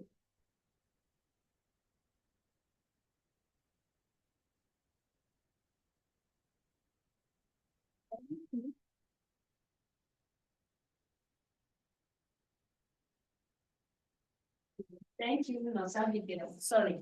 I think we need to take that. But there is a question. What's the question? What is the use of the belts? The belt is to provide support. Okay, so yes, someone has asked what's the use of the belt? We have assistive devices, like when we're having the theory, you see, we are trying to marry the practicals with the theory. We have different assistive devices. Why do we call them assistive devices? They help assist people that actually have challenges one way or the other. We have them different, a lot of them. We have the commode, we have the walker, we have the mechanical lift. The mechanical lift is very big where you have to lift. That one is in very big care homes and places where you use a machine where you have to lift a very fast person or a person that is totally unable to, that has serious mobility issues. So the gate belt, like what Nurse Abigail just already told us, this is improvised. That's to say, if you don't have the real hospital gate belt, you can use a belt You can improvise, use a belt. The belt is to help support. You see, with that belt, it's easier to carry than using your hand. It's easier. So it's advised in most of those care homes or facilities that you use assistive devices. They try to, as much as possible, to do away with the method of lifting and all that. So we use assistive devices. So, Madam Abidemi, it is for support. It's to ensure that you are very able. You see, when that thing was tied, support, it gives that support needed. Thank you. Well, let's keep it. All right. So do we have any other questions, please? Any other one? All right. So that's the first part of it. Take note of the skills, of the techniques. Okay, the question. What's the question? What if you come across someone waiting? Let me see. What if we come across someone waiting? Okay. All right. That's someone that is. Then what do you do? Do you use other assistive devices? What do you do if you come across a waiting person? Then you call for assistance. Good. Thank you. So practically, that is it. If it's someone that is waiting, like Nurse Abigail has said, you can use other assistive devices. Like I said, we have it's there. It should be in one of the slides. Even if it's not, you can Google search it. You see a lot of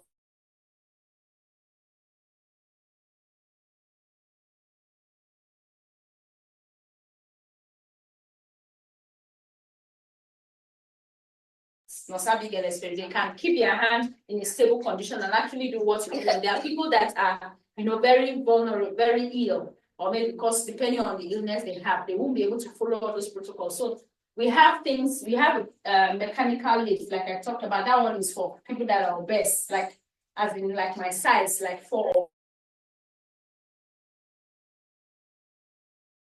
You call for help, like the first aid man said. You call for assistance for someone to help you in assisting the person.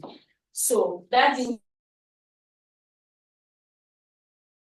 to the wheelchair. Now we want to see how we can return the patient back to the bed. Please take note of the knee and to knee coordination of the leg movement so that it does not, okay, and then your back to be straight.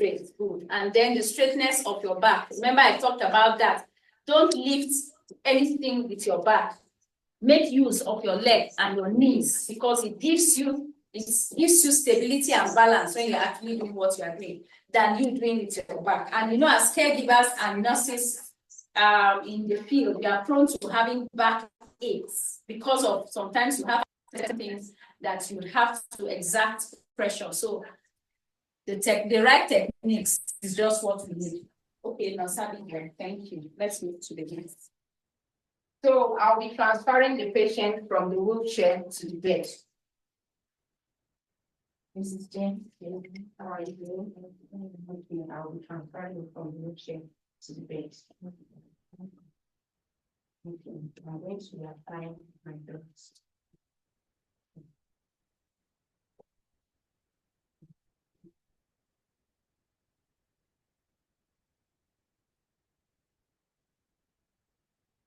Remember, I said when applying the Gates belt, you don't apply it on the patient's breast if she's a female.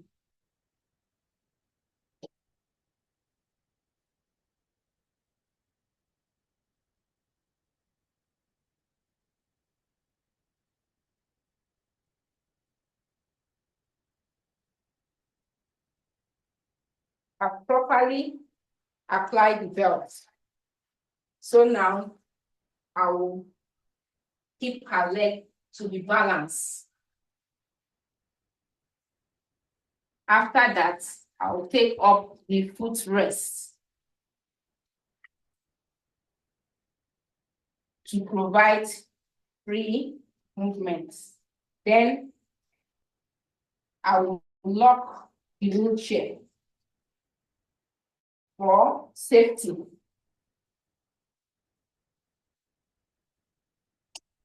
So after the count of 3, I'm going to lift Mrs. James from the wheelchair to the bed. So, Mrs. James, you are going to hold me this way. Very tight. This way. After the count of 3, I'm going to move you. So you can see knee to knee while your back is straight. This is to aid good positioning and prevent waist pain. So 1, 2, 3. Can we see? Then I will do same. Move her this way, and then after the count of 3, I'll lower her down to the bed. 1, 2, 3.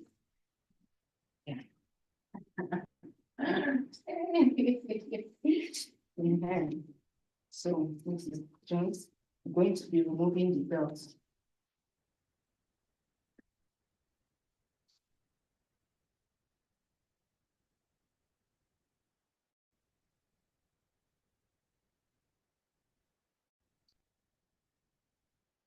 So lie comfortable.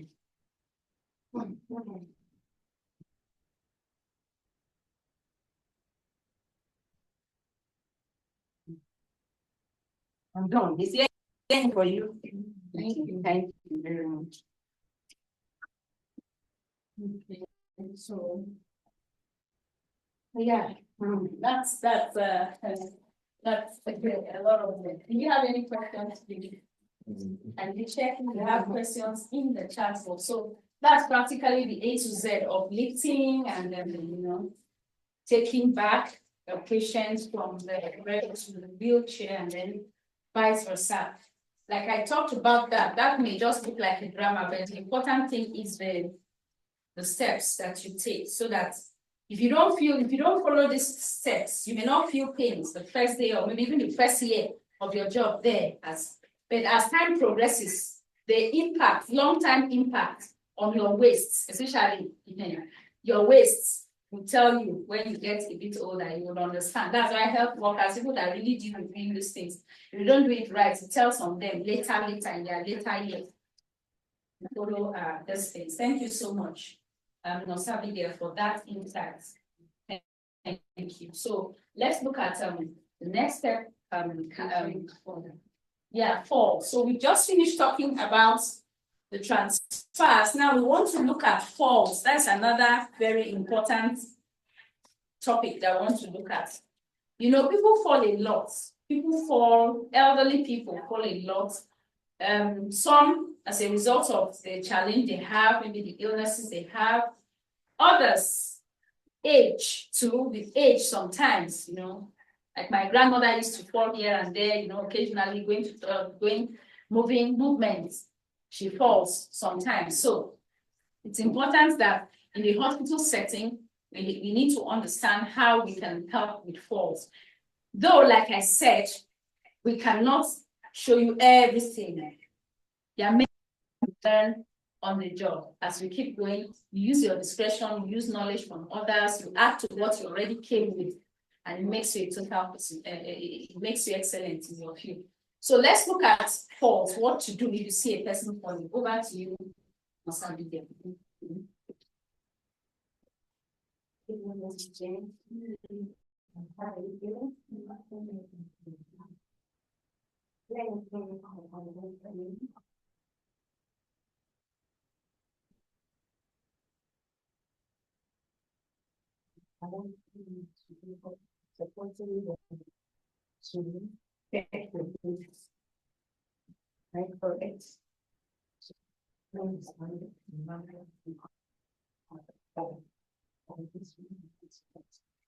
So I'll be assisting Mrs. James to the toilet. This is just to show you if Mrs. James, in the process of going to toilet, maybe she might feel dizzy and fall. So that way, I'll be able to show the skills of how to support a patient falling. James, I'm going to be assisting you to go to the toilet. Okay.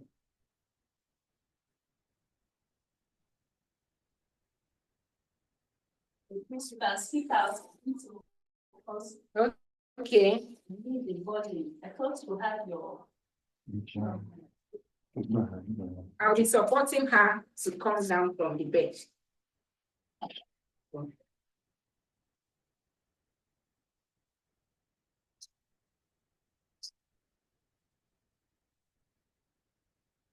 Are we together?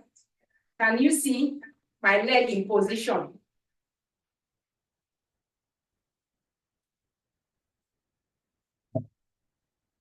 Are we together? So I've successfully used my support her and then place her on the bed.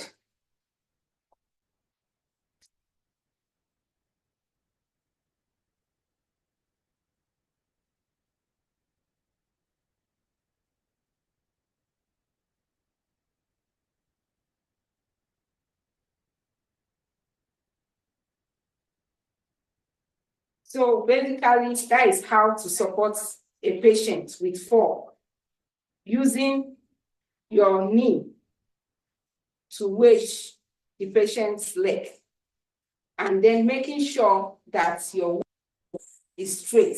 You are not using the whole of your body to grip the patient.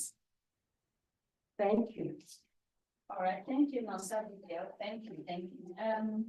Please, I need to see. There are some questions that someone said, please try and speak loud. Okay. Talk about that. Want to see. Okay.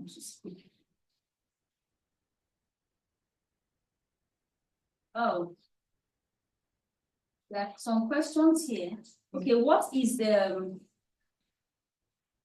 we have lots of questions. Okay, Nurse Abigail, there are questions we need to address. Okay. Please, can you help me? It's on my phone, so we can address it in front of the camera.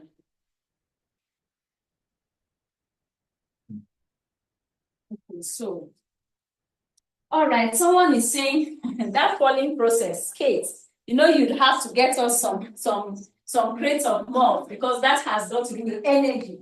So if we have to redo it, then you have to promise to give me some crates of malt afterwards so I can drink and give to Nurse Abigail as well. Okay, someone said, what's the use? Okay, we've done that. What if you come across the waiting, we've addressed that question. Can the person fall the care person? Or can't the person fall the care person?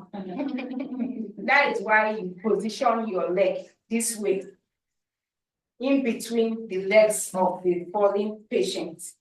So that way you have stamina. Support, yes, you have stamina on the ground, balance. So there's no way the patient, that's why I'm teaching you the technique of how to grip a falling patient. Take note, a falling patient. That is to help assist a falling patient. Because you know why it is important?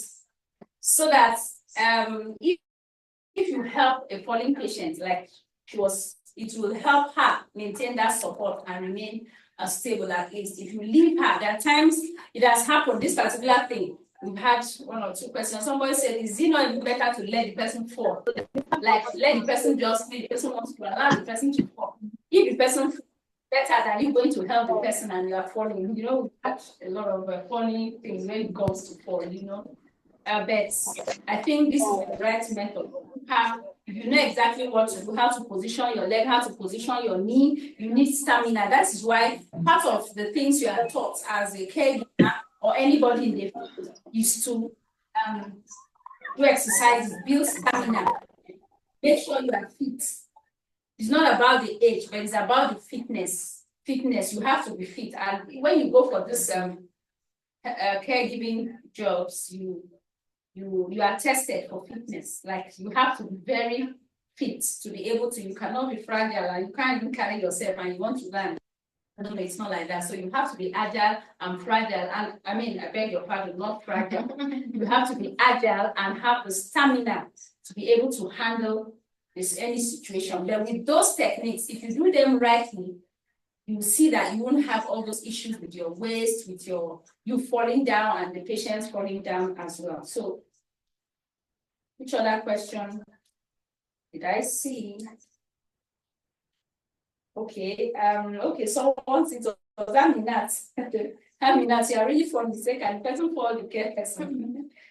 Okay, Mildred asks, what if the wheelchair shifts backwards during the process? Okay, that's why it is locked.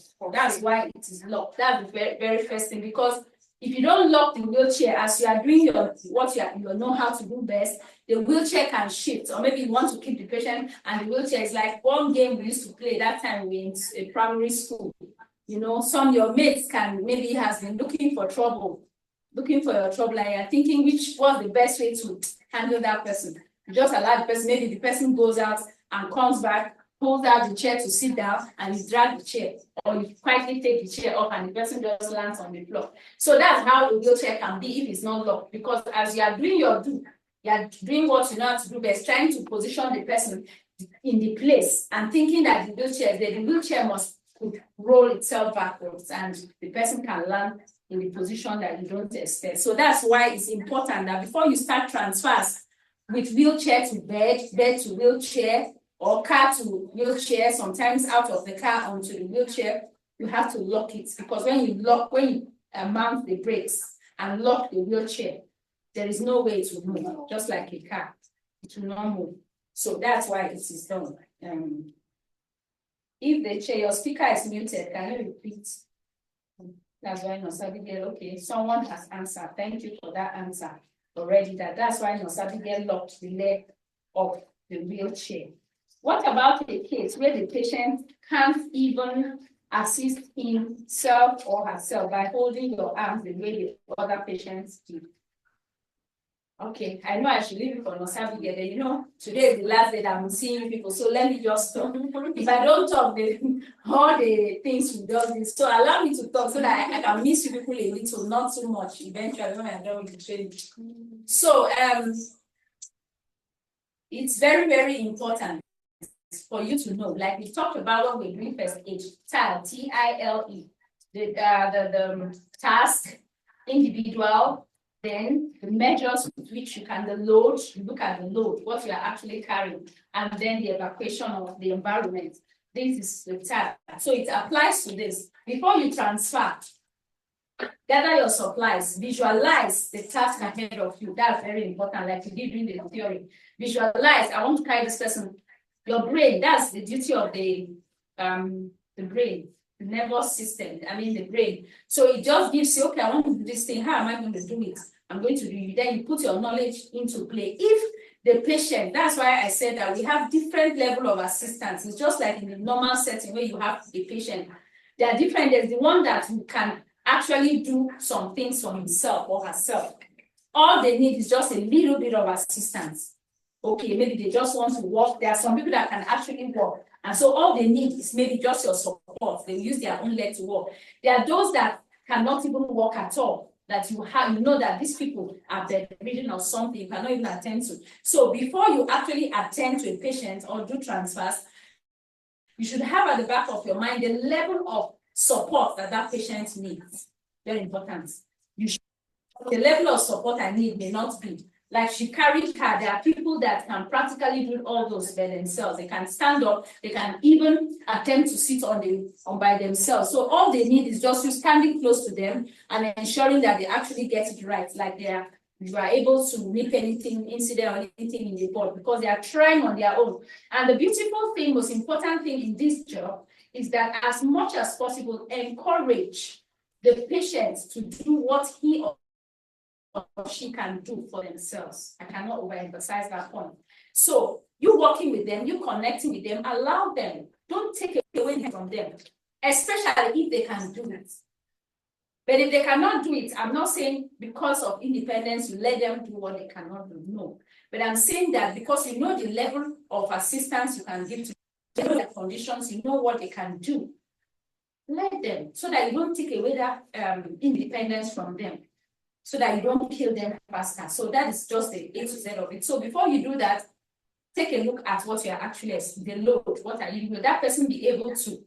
Should I help? Can the person not even work at all? A person that cannot even help himself or herself in any way, you cannot attempt to go and do that, because if you attempt to do that, it's going to load. The person leaves himself or herself on you, and you don't know, you don't have the tricks to be, the techniques to be able to handle it. Then it gets to the drama, it gets into the drama that I earlier talked about. That is it. I told you there are other assistive devices, so there are other things you can do. And in a situation whereby you can't do it alone, I guess you can get another nurse. Yes, call for assistance, call for help. So 2 people can do it better than you alone. So these are things that you have to. No, yes, that thing very please, everybody should beg that person. Infinite.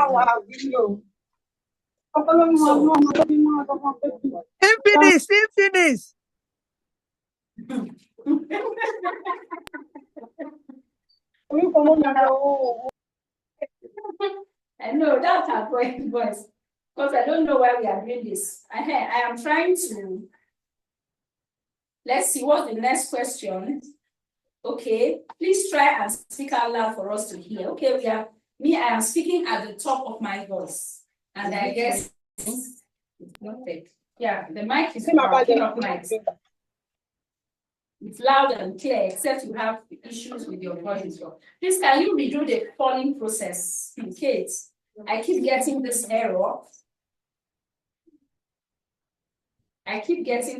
I don't know. Nora, I don't understand that particular point. I've seen on the chat box, you say I keep getting this error. So I keep error. I want to ask. It takes me out, and I struggle to get back in. Oh, it's your network. Oh, my Nora, of all people. So sorry about that, Nora. Sorry. It's network. It's just network. If you get a stronger network, I think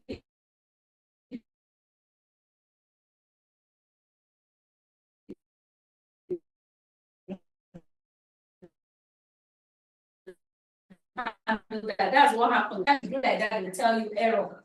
They'll tell you the error is unknown error. So that's what happens. Sorry about that. I'm happy I can hear you. That means those. But however, any part. Okay, so what of obesity patient for help? Okay, I see. Zoom quit on.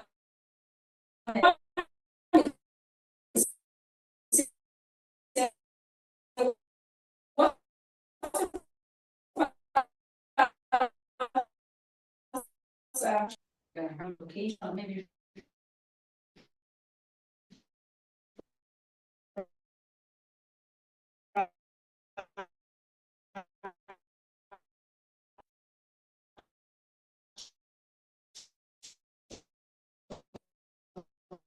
on area the person not attempt to carry with a blanket, because if you use a blanket, a blanket, 2 people will hold, the other 2 people will hold the person inside, and a person with spinal cord injury is not expected to have shifts in the bone. So we have a spinal board, another thing that is specific for people that have spinal injury.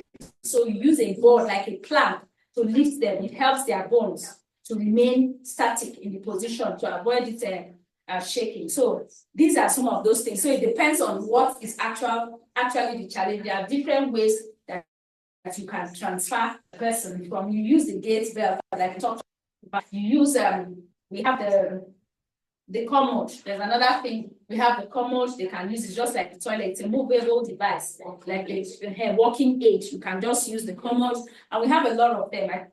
Those pictures we attached when we talked about mobility assistive devices in your slides. Just check. You see the pictures. We have walkers. Now, most homes require 2 caregivers. I think they don't need one cat. Someone said most homes requires 2 caregivers. I think they don't leave one carer to a patient. Am I right, ma'am? Correct.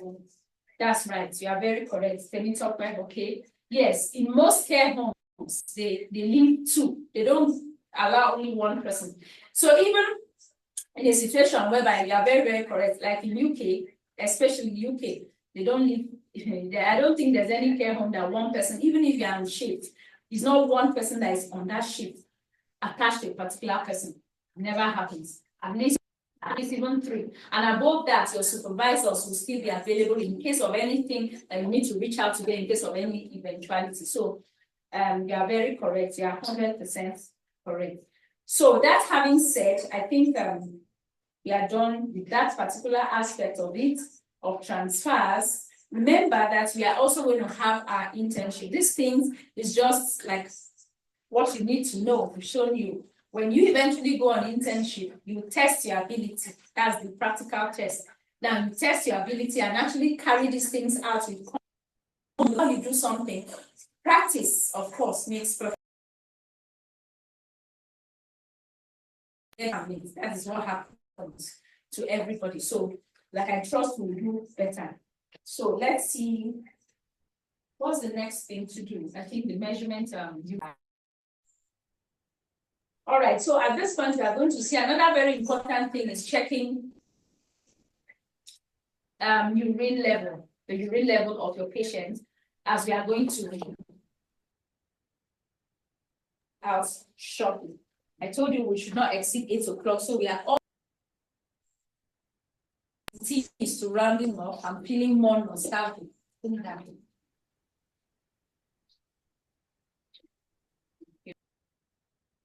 I think that the A to Z, what we really have for the evening. So someone asked for something.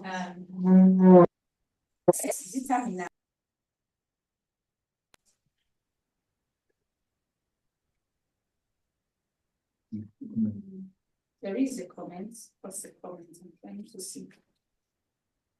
I've read to the last comments, as most homes require 2 caregivers. Is there any other one? So, that. However,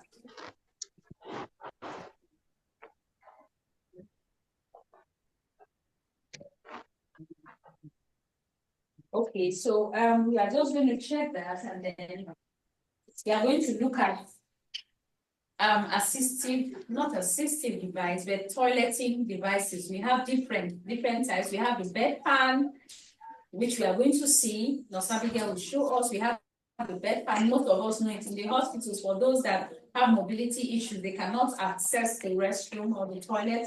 So you just give them the bedpan. That's what we are going to see now, the use of the bedpan. We have others too. We have the commode, like I said, the movable toilet. It's called commode. It's one of the pictures I attached there when we talked about mobility. Commode is always near the bed. It's accessible where you can just go, and it's a movable toilet. That's just if we have urinals and so on and so forth. So are we good to go?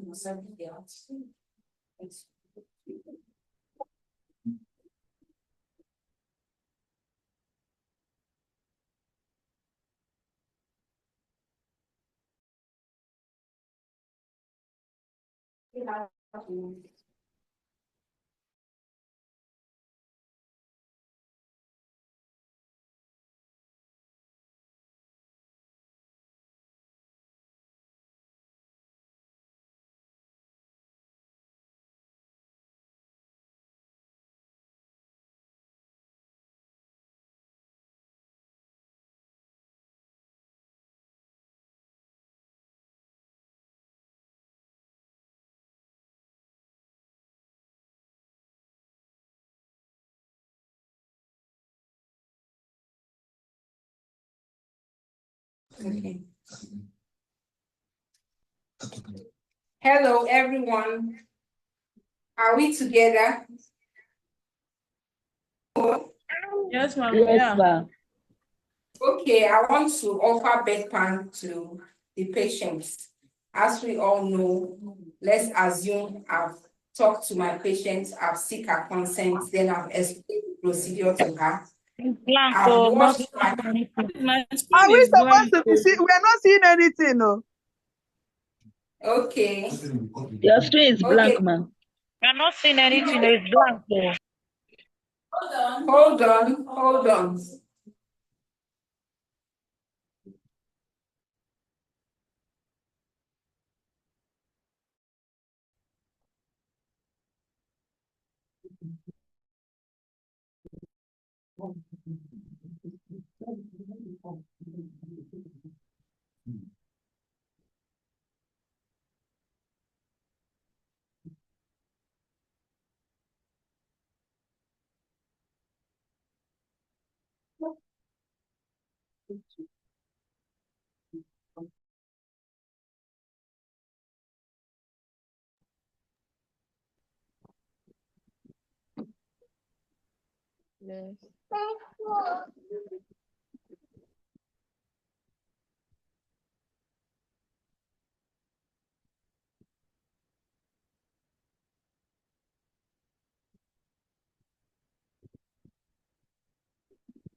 Yes. Best friends.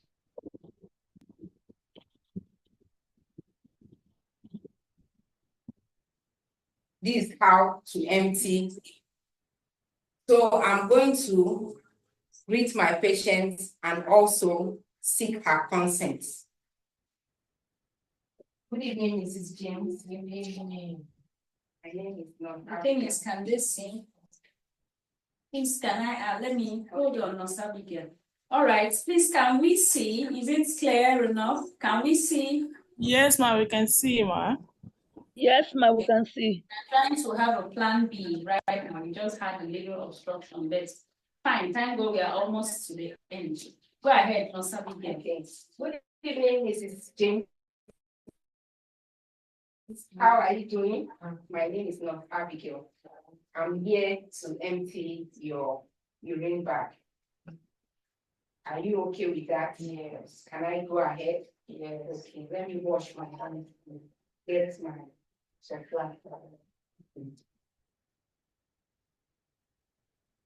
I will sanitize my hand. Then I'll put on my gloves. Because you're dealing with fluid. Because I'm dealing with fluid. In case I come in contact with the patient's fluid.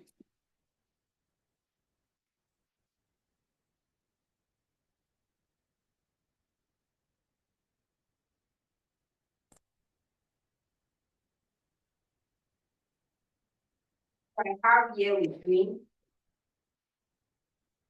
my receiver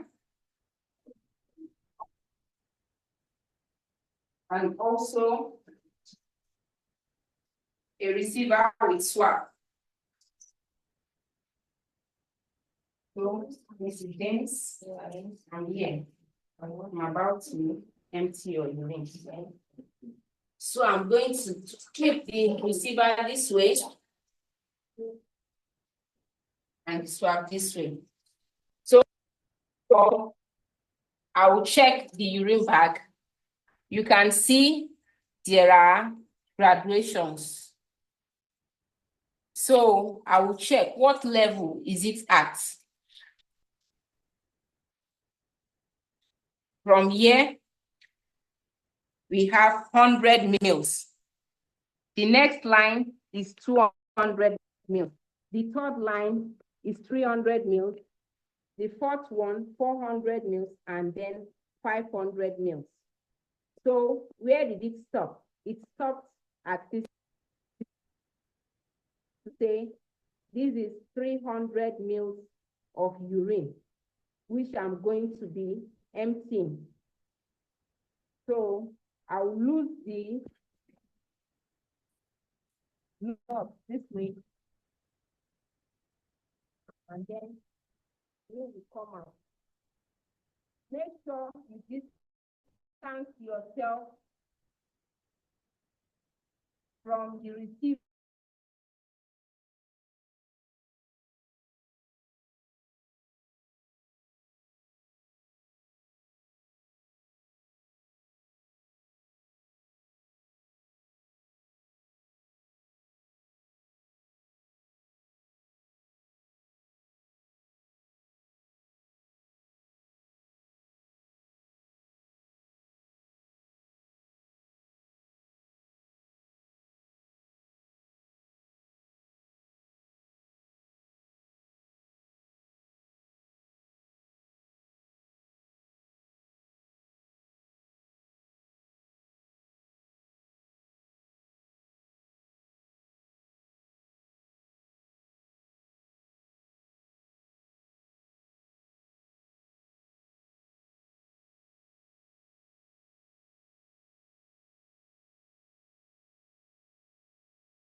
Okay, so I think with that, we have actually taken the last skill, which is the emptying of the catheter, and we'll input and output. So not Sabidia, but I need to know, can everybody here, now we are not dealing with the pictures anymore, we are done with the last skill. Are we together, please? Hello, everyone. Yes, ma'am. So it's important that Inputs is supposed to be equal to outputs. So if your patient, you notice that she's not producing enough urine and she has been taking in fluid in large quantity, so you are supposed to report to the appropriate authority after documentation. You let your superior know that this patient is not making enough urine. So that's just what I want to say basically. Thank you, Nosabidia. So it still boils down to documentation and having the right putting it down. Like I said, that CHCS is very important.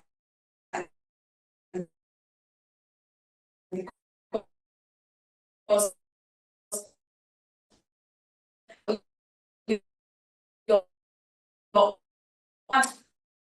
your face patients, actually, our patient taking dehydrated and maybe which one is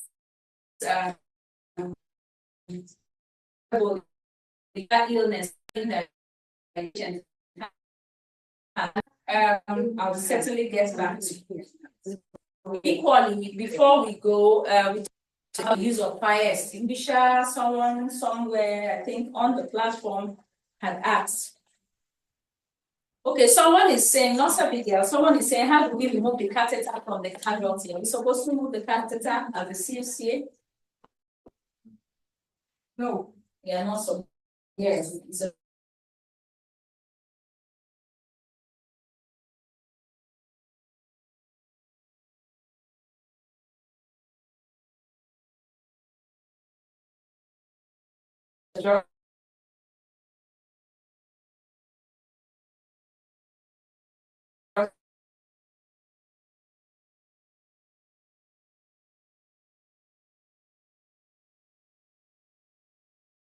of those things, like checking on people and trying to see how to help you. That is the right step in the right direction. With that certification, you already have an knowledge. And the first aid and CPR is important too, because it tells anybody that hires you that you can handle, you know what to do. Maybe if there's no ready help, you know how to handle a situation before. You will not panic, you will not be fidgeting, you will not be undecisive, you will not be confused when something happens or afraid. They know that you have what it takes. That is where the CPR and first aid certification comes in. So thank God for this training. You've had a bit of it, but for you to actually have a CPR training takes 3 days or 4 days. Yeah, 3 days duration, 3 to 4 days. So thank you, Nurse Abigail. Thank you. But I'll have to thank you officially. So you can just sit there. I wouldn't want to stress your waist anymore. You have done. Thank you so much. So you need the CPR certification and you need the first aid certification. For any reason, if you have any challenge, you mustn't take it with BCC UK or Andy Smart. If you have any challenge as to how to go about it, you can reach out to me at any time. I'll put you through how to go about it. If you have a mental health awareness certificate, you have a CACA certificate, you have a first aid CPR certificate, and like some people have even done, you also have a CNA certificate. I tell you the truth. The sky will be your stepping stone. Just the foundation. You keep going higher than the sky. So if you do those things, so it's important. What made me say this is the request for this the emergency response. That is the fire extinguisher. Fine. We have the emergency response training. I think it's 2 or 3 days. It's not expensive. It's not as expensive as this. This one is because the total package and it's a CHCA training. Just like we also have a professional diploma in caregiving training right now, a level 4 professional certificate. That's going to be on band 4 and level 4. So which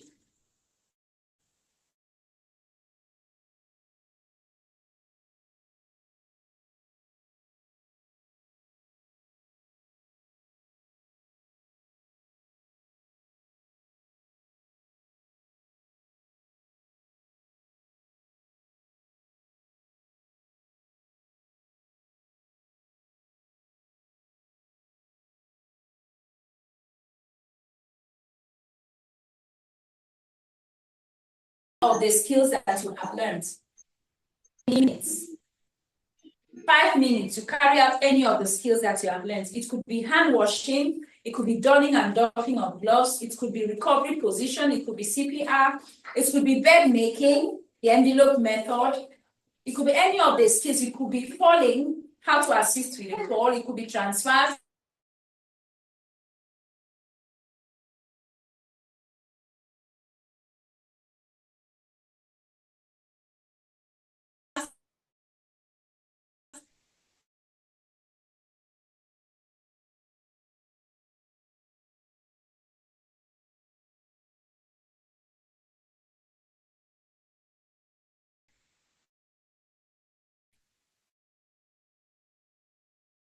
Bed sheet, yes,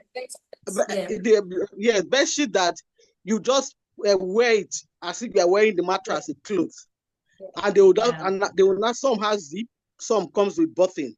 So that triangular style that she did, I have never actually like seen it, but what I've noticed is the one that they wear and they just zip. I think maybe because it's faster and it's more convenient for the the mattress. Also, I don't know. All right. Thank you, Mildred. So, Nurse Abigail, do you have what you can react to that? Okay, that has to do with the type of. See that the video is not.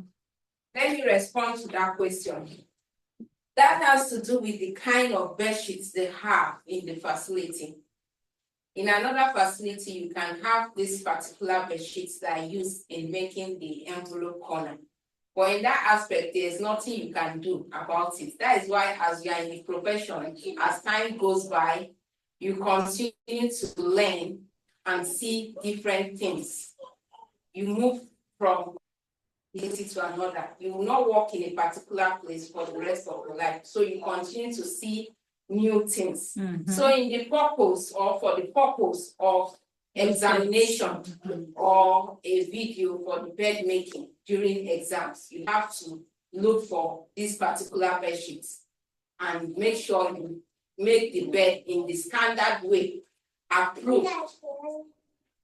Okay, thank you. Thank you, Nurse Abigail. So, Mildred, you know what I love about you is you are very observant, and I guess you have seen a lot. So, of course, we have birds that come these days with the zip, with the zip and already there, So, but in any exam situation, for instance, maybe when you are going for interview for maybe job opportunities to be a caregiver or maybe to be a CNA or CACA, 100 times and 100%, they wouldn't give you that kind of bed that comes with zip, especially when it is a major skill of a CNA or a CACA to properly make the bed using the envelope method.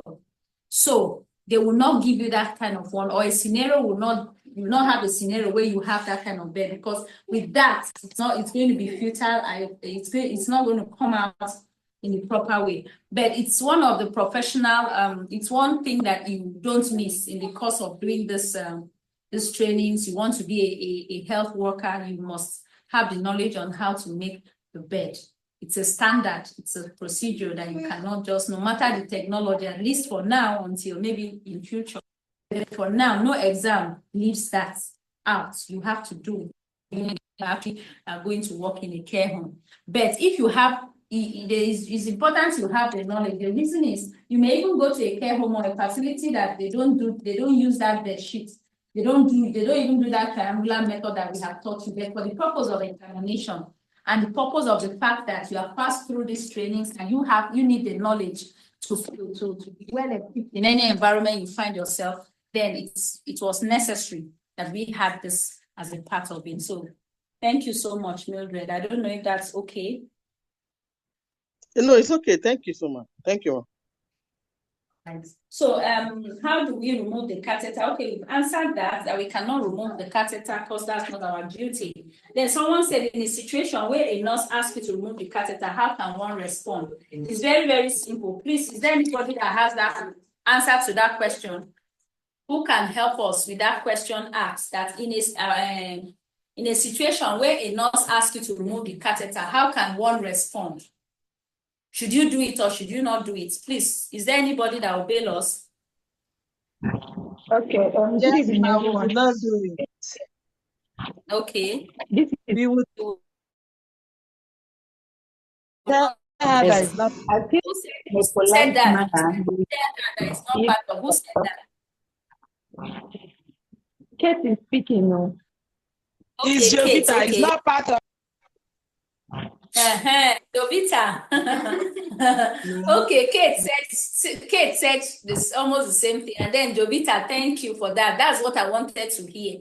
That particular statement that it is not part of your job description, politely, because you have to be polite. Yes, because it's just like someone asking you to go and, okay, you're a health worker, okay, go there, go and remove the catheter from that person, and you go. If you go and remove it and anything happens, you're in problem.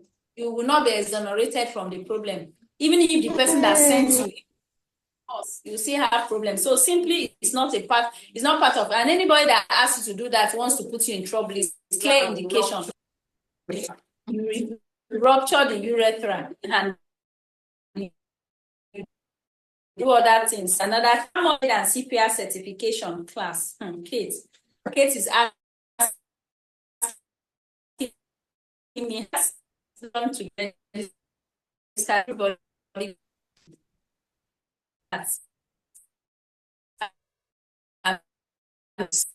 see it actually their local community are lowest treat. I always very benefit because so we treat you well. So we'll talk about in the question there and discuss it. Video, my network is bad. Okay, I'm in now 3 minutes showcasing any of the skills that is needed. Those that talk to me, it's going to be assessed with your CBT. So there's no two ways about whether there is network or no network. You just have to do it because it's a prerequisite. You are not submitting it. They need sure that at least you can carry out one particular effectively before you proceed on internship. And that's the same thing. I'm not clear about the video you're talking about. So that's just it. But however, I said I'll drop a voice note that will explain the pros and cons. And we'll keep communicating before the exams. We'll keep communicating. And my feedback will be given to you. Thank you so much. Any other questions? The video, does it, how many skills are we to do? Is it just one skill that we are perfect with, or do we have to do more than one? Of course not. That's what I have said it. I said you would pick over the years. I'm talking based on what is always a prerequisite in BCC over the years of my experience with them. What they ask is initially it used to be pick 2 skills. They can give you all the skills and they apportion it to you. They can say, Kate, pick the skill of CPR, show us CPR in 5 minutes in a video. They can tell you that. So, but later on, I think from 2022 sets, last batch of 2022, they now change it to say that you pick one skill, just one skill that you are most comfortable doing. They don't tell you most comfortable, but me, I'm the one giving you that tip. Do the one that is don't do the one that you are prone to making mistake that you cannot understand, because I students from Andy Smart Solutions to have bottlenecks. So pick any one, the simplest one and the one you can perfect without having any hitches. Because your score, like I said, your CBT questions are 100 questions. 100 questions that you'll be given a specific time. So whatever score you have, you may have 100 over 100. And you find yourself and say, oh, I have done so well, exceptionally well. But you forget that your video score is added to that 100 and computed in a particular template to give you your overall score of 500. So that is how it works. So you see, the video is equally important. But for today, so that we don't talk, because I like to talk, we can talk till 9 o'clock with my feeling of nostalgia that I'm done with the training. So please, any other question, kindly drop it in the group. I'll answer all your questions, or to my direct message if you have any challenge. For today, the videos we've done for 2 days now, you have not seen them because they have to be edited. Today's zone and yesterday's zone. Every other things called video will be edited by, say, Monday. No, today is Thursday. No, Monday is too far. By, say, Saturday, you get the videos so that you can add them to the slides and then do justice to them. So that being said, do we have any question? If you don't have, I just need 2 people to say something at the end of this. Please, I need to hear how has the experience been? Any 2 people, any 2. I don't want to pick people that will talk so that I'll do justice to it. So who is going to help us in 2 minutes for us to be done? Okay, good evening, everyone. This is Kate. Kate, okay. Thank you, Kate. Yes, first of all, I want to thank God for this training. It's good that sometimes it is good to take risks. I know that there are so many people that would have been in this group today, but because they were afraid of taking risks, they refused to, not because of financial aspect, but because they were not sure if it's genuine. But I'm glad that most of us took that to be here. And to the management also, we are on behalf of all of us, we are grateful. You have really done justice to, in fact, I didn't even expect it that it would be this sweet. I'm being sincere. And for all the training that we have received so far, I'm proud of it. In fact, even if it's tomorrow, I can recommend somebody. I'm being sincere. So thank you to everyone. Thank you for the management, for the training. It's perfect. Thank you very much. Wow, Okay. kids. Good evening, Kids. Helen. Good evening. Helen. Helen, yes, Helen, please go ahead. Good evening, ma. I greet everybody. Good evening, my students and my our amiable I want to really use this meet you from the day one. I think the first week I didn't join the first week because I've not started then, but from the second week till now, achieve the laws. I think I'm saying that before I started, I paid for this. I've been in the general group for over 3 months. I've been observing, doing a lot of things. I used to call ma, ask her a lot of questions, Yes, ma, I called because I was a kind of doubting, not too sure if I should take the course. They're revealing. Hello. Go ahead. I'm hearing your secrets now. Yes. Yes, so like in fact I'm not regretting taking this course. I really want to avoid less so far, but and I didn't regret paying for this. And I'm smart so as well for big things like quick, but staying real our but taking our time for being patient. I used to even pretend ask questions and all of, but you don't get time to answer questions. I thank you so much. I really appreciate this support. Also appreciate my classmates. I hope to. I wish I can see everybody like you.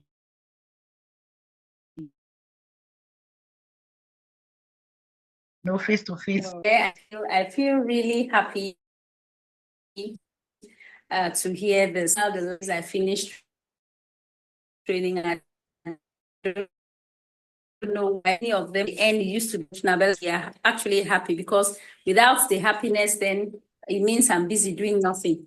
Bidemi said, thank you for the journey, the lectures, and then wow, Bidemi, thanks so much, Abi. It's nice to hear this beautiful comments coming from you. What I want to assure everyone is, some people in the generation is this, that, believe you me, those that have gotten it's just a simple thing. Needed. Just your name comes out. Nobody can even attempt to do anything with your certificate because it's globally, anywhere you go, is globally recognized. And the beauty is you get a job today, they need attestation from us, they need anything from us to attest for you or to give any form of reference. We do that. We do not hesitate for members of our alumni community. And we are also into the CV restructuring. I had asked that we should please, that's another advantage for taking. Send your CVs either to my WhatsApp or to andysmartsolutions1@gmail.com. The earlier, the better. So your CVs can be restructured in case you want to apply for jobs from the links that will give you. So you will not have hitches at the end of the day. Different countries have their different methods. You put your CV together, it does not align a particular country, it's flag tally for you. So please, considering 100 is top notch, and it's anytime, any day, reach all JB management. Thank you so much. So on that note, I think we can call it a day. I did not hear from any man. I don't know if Mr. Benga is still here. Mr. Benga, help us. Akinlade Gbenga, okay, he has left us. So it's only the females have taken over. It's fine. There is no problem. Ezinwa, thank you for being here and for having been here all along, all these other days. Thank you so very much. I want to also thank team members. Without them, it can be the that you don't get to see because it's behind the camera, working night and day as I. So I want to thank him for patience and for everything, for just being him. As well to thank my beautiful nurse, Nurse Abigail, for taking time to explain every step. She has beautiful work. Thank you. She continues in the area she's been doing. And we have used, she's just there acting out like we want to. Thank you so much. And though you have not seen her, she's behind the scene. My own very beautiful mother is here. The person that I picked my caregiving and humanitarian attributes from. She's also here behind the scene, giving me all the support, and then my own lovely husband as well. They are also behind the scenes. They don't want to show their faces till subsequently. And my little daughter, my beautiful little daughter that we use for practice one of those days. Of course, she's frowning. I didn't call her name. So I have to also appreciate her too, because she's done well. So on that note, thank you so very much. I would reach out every other information on the registered group as usual. Thank you. Do have it as I hand over to Andy Smart Solutions and MJD Management to pick it up from there. Oh, hello. Doctor, wow. Dr. Mrs. Dorothy Kingsley Tigudo, you have been wonderful. Our participants are wonderful participants. Do we have any gbosa for her? Let's give her gbosa now. Goza. Thank you so much, Dr. Mrs. Dorothy. It has been a wonderful time. We've spent some time together. Our participants mind. This will lead us to greater heights in life, and the certificate, but it's going to be something that will bring immense. I want to thank all the team members, Nurse Abigail, everybody that took part in this program. I just want us to have a lovely night rest, a blessed night, and don't worry, all will be well. Good night, everybody. Good night, everybody. I want us to prepare for the exams. The exam is not going to be difficult. It's going to be simple, as our doctor, Mrs. Dorothy, said. It's not going to be difficult. Everybody's going to make it. Good night, everybody. Amen. Good night. Good night.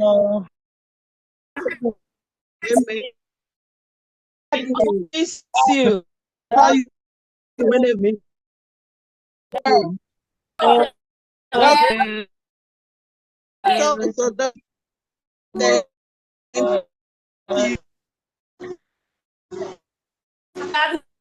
Your bed. I was hoping you